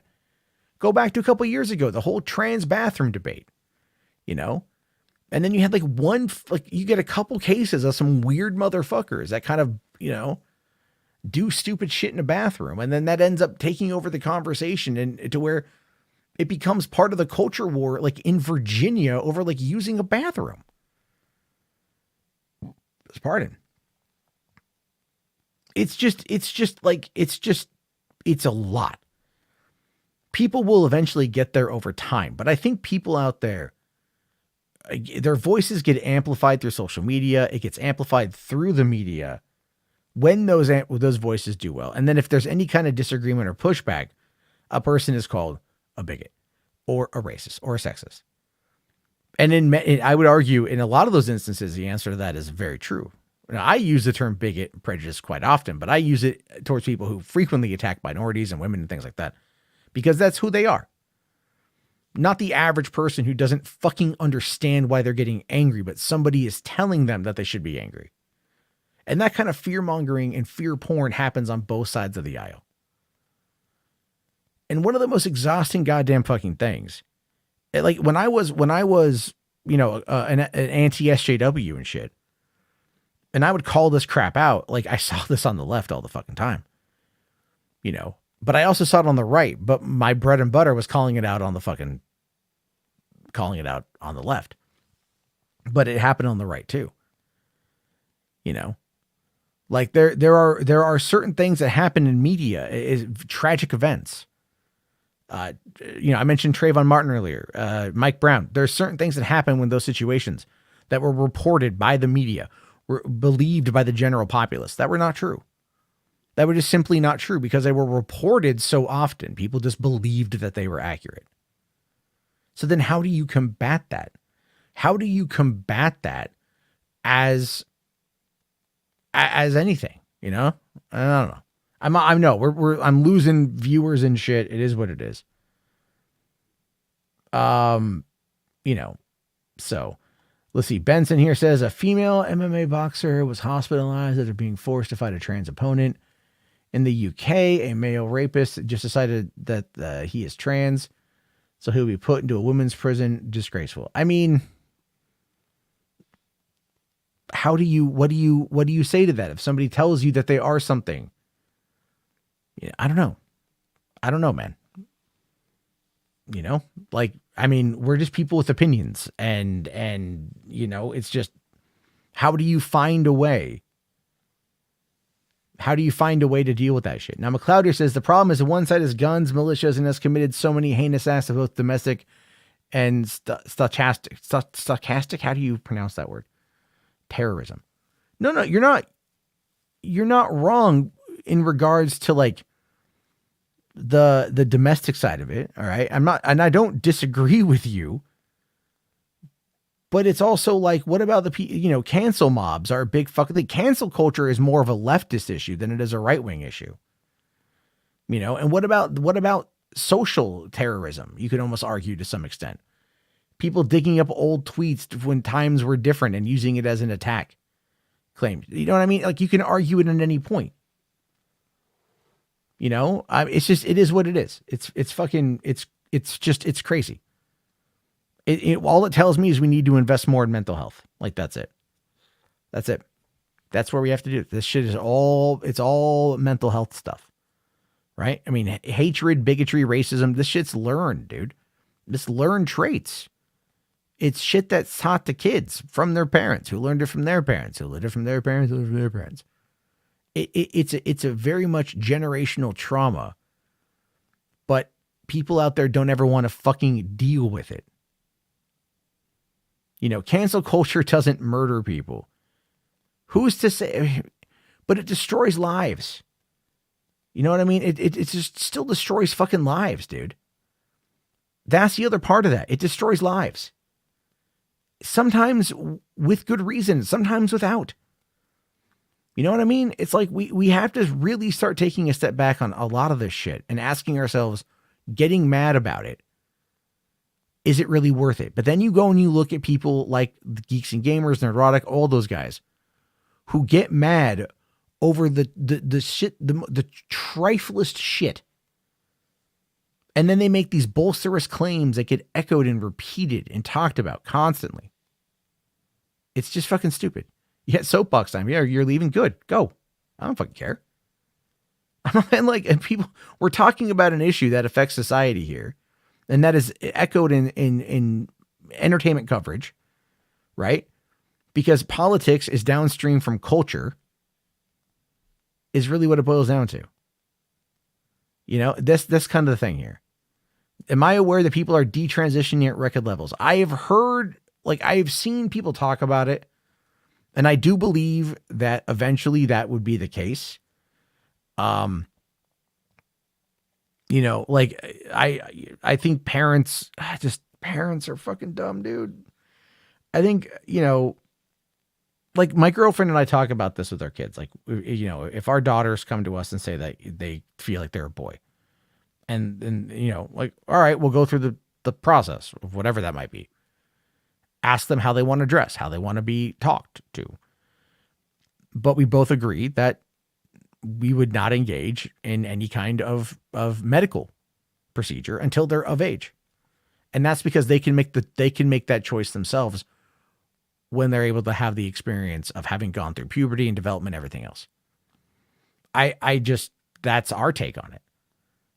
If they want to be how they want to be, we support them, but we want them to be in a place where they have the maturity to be able to make those decisions themselves. Not to say we won't help where we can, but we just don't believe like that. And that's us. That may not be, some of these parents though are just like, I don't know. It's crazy.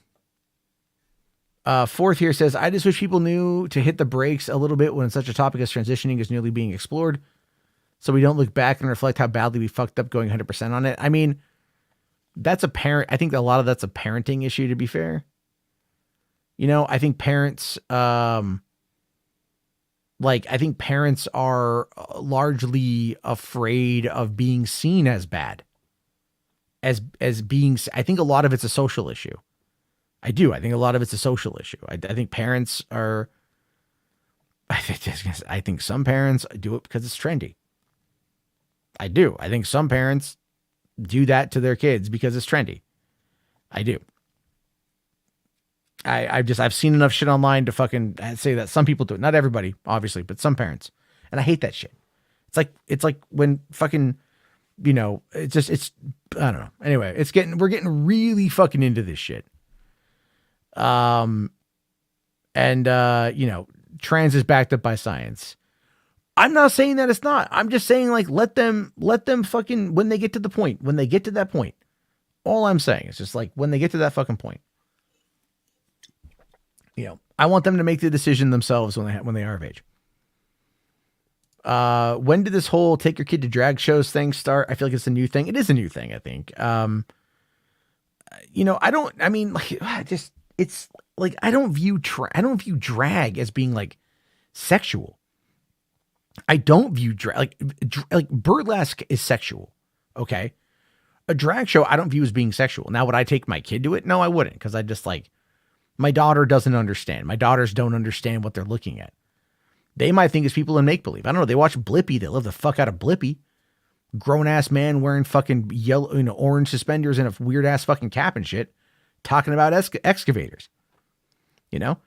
But it's like when they got a little older. But like for one, like drag shows for me as an adult are a blast. Great music, great performances. I'm all about the arts on that one. The thing is, we only really see one part of that shit, right? What I don't like is like when it's like, what was that? I don't know. I tell you this, I'm going to be honest with you guys. There's so much information that circles out about this shit and so many clips presented without context. It's hard to fully know what goes on. But the thing is, though, when the right comes out and the right goes, we don't want to see that, this is grooming 101 or whatever. The left responds by raising the fucking temperature. They each side has to kind of one up the other side.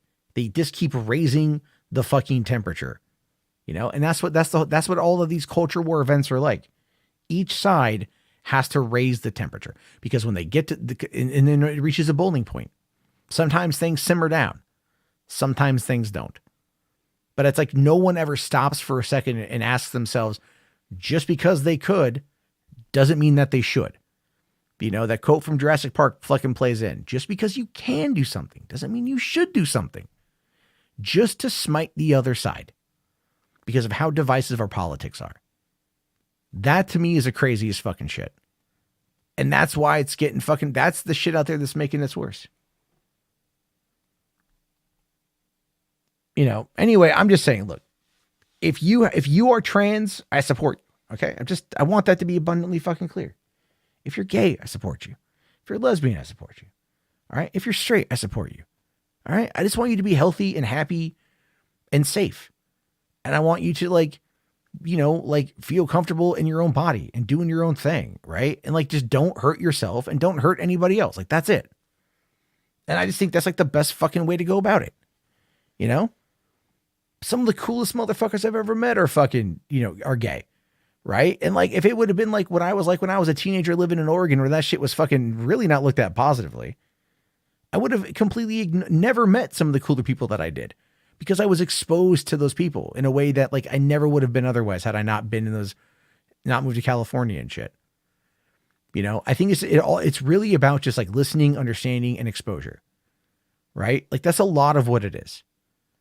And that's just what it is we have this desire to be fucking right. That's what it is. We want, our tribe has to be right. We have to win. There you go.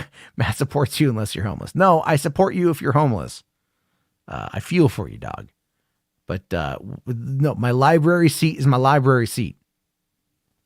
That's what it boils down to. HWAD here says, I don't understand calling somebody Z, though. That's just their preferred pronoun, dog. That's really not that big of a deal. It's really not that big of a deal. I mean, again, some people do it because they believe in it. Others do it because they just think that's trendy. But that's all it is. Ryan here says, as someone who grew up in the theater, I've met a lot of people who were gay and such. Exactly. I'm just saying. I'm just fucking saying. That's all I'm saying. It's just I don't care what you're into, provided you're not hurting yourself or hurting other people. And I think having better mental health infrastructure and having access to getting them the help, and this goes for everybody, whether you're straight, fucking gay, trans, whatever. That's it. So, okay, but see, Benson, it's not about winning. It's about protecting children and the rights of real women. See, that is, man, I'm just that is kind of a bigoted take, dog. Right? Because it's about protecting children. I mean, from what specifically? From what specifically? You know, do you not see what kids watch on TV? What about the parents? Where the fuck are the parents? In many of these instances, you know, like how is it that a 6-year-old kid brought a fucking gun to an elementary school here in the States and shot a teacher? All right. Protecting kids. You know, like I understand the concept of trans exclusionary radical feminists. I get the concept, but I think it's outdated, dude. I think it's outdated. I understand why. The TERFs are upset because women have fought for a lot of shit. All right. Women fought for suffrages, the right to vote, right to own property, a lot of shit. All right. And so now they've won those struggles, so to speak. In many ways to go in regards to like sexism in society and things like that. All right. But then it went to like civil rights, you know, I mean, that's all it is. It's like the next evolutionary phase of the conversation. You know, that's all it really is. So it's just like, here's the thing when it comes to the bathroom debate. Do you know the best place I've ever been to when it comes to having bathrooms? Literally, YouTube's LA headquarters. You know why? Because every bathroom was a fucking stall. I had privacy. It was an any gender bathroom, and I loved it. I fucking hate the way modern bathrooms are designed. I truly do. I don't like non-fucking dividers between urinals. I'd like to have my private space when I go to the bathroom. It's, that's all I'm saying. It's like we all have our different preferences here. So it's crazy shit. It's just crazy. The one toilet bathroom is fantastic. That's how you solve that. Right? Bell here says, trans women are not women. Biology says otherwise. Yeah, biology, yes. Physical anatomy says otherwise. From birth. But that can be changed. That can be altered. Your hair is not blonde. All right? Your hair is not blonde. The tattoos on your body were not born with that. You added that. You identified as that. You choose who you are. That's the thing. Now, I do understand the concept that women, the complaint there, right? Women are like, hold on, wait a minute. What's going on here? Why is this happening? Why are we now seeing all of these people? By the way, I think trans people make up like 0.4% of the population. You know what I mean? Like, it's such a minuscule part of the population. It's not that big of a deal. They're not going to like, I'm just saying, it's whatever. It's just, I understand why women feel the way that they do. I do. I get it. I get why that conversation is the way that it plays out. All right. Like, cause you're asking yourself, what say do I get?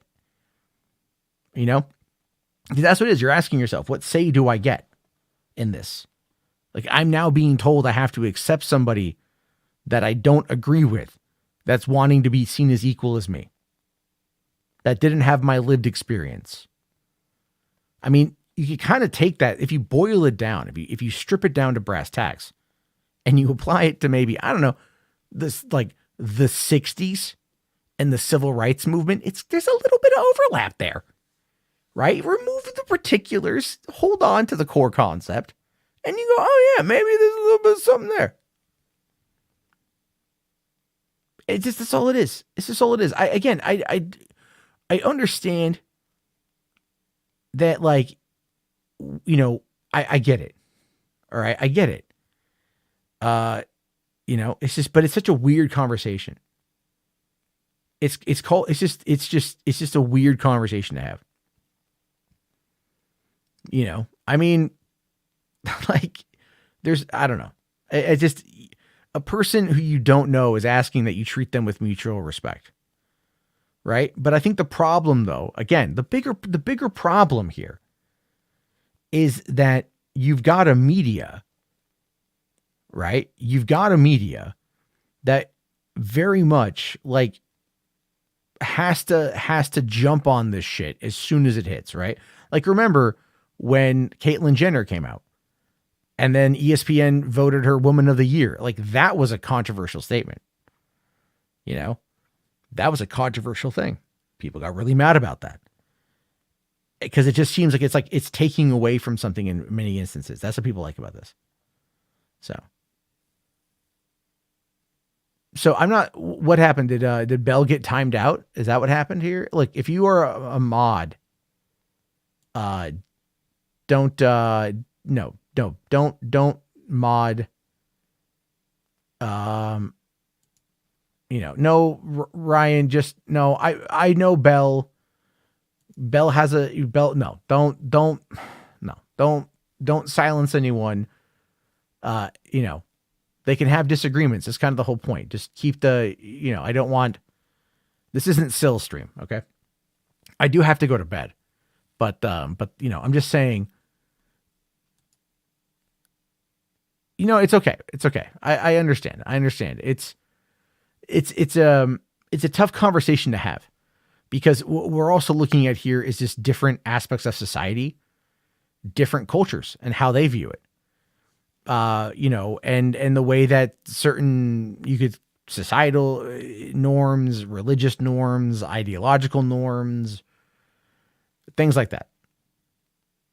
No, I don't want my mods to abuse this is not the conversation for that specifically, unless like they're saying like, really terrible shit, which I haven't seen. I want there to be a conversation. We can disagree on these issues, but I still want there to be a fundamental conversation based upon respect. I feel like, my stance is known, and I don't hide from that. And not everyone is going to believe like me. I don't want to, Skippy is probably correct here. It's like, I don't know how to fucking end the conversation because I'm just kind of like, it's a tough conversation. But it's only going to get fucking worse. So, but just know here on Hollywood After Dark,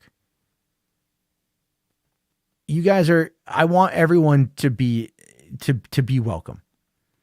All right. If you treat people with respect, you should be treated with respect.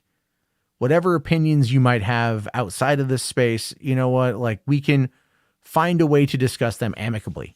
All right. That's where I see it. So, but like the Benson, I mean, are you reading like Daily Mail on this one, man? Like, Daily is it a tabloid headline? Because there's a lot of stuff that gets kind of spread around like that. Like one trans person in the United States does something, and then someone does, again, it's this whole fucking shit. Anyway, you know what? Here's the thing, guys. I got to go to bed. It's been on for 2 hours. My voice is almost gone. Command unit, we'll just do the fucking Warhammer thing tomorrow, man. Like, don't even worry about it. We'll get to it tomorrow. I just gotta go to bed. Like, this, I'm kind of like, I was never friends with Blair White, Rational. I do not like Blair White. Not because Blair White is trans. I don't like Blair White because Blair White's stupid. There's a massive difference there. Anyway, I just kind of burned myself out on this whole fucking thing. It's not how I wanted the night to go. I apologize. I shouldn't have brought it up. This is my bad, but it just kind of killed me. Boo, boring, fight. I don't got it in me, dude. It's not that I don't want to have a fight like that. If you want, battling ideas is one thing, but it's kind of like, it's such a touchy subject. It's such a touchy subject. Yeah. Anyway, I'm going to go to bed, guys. Thank you all. I'll be on tomorrow night. We'll catch up with the Warhammer stuff then, man. I promise you. All right, everybody. Have a good one.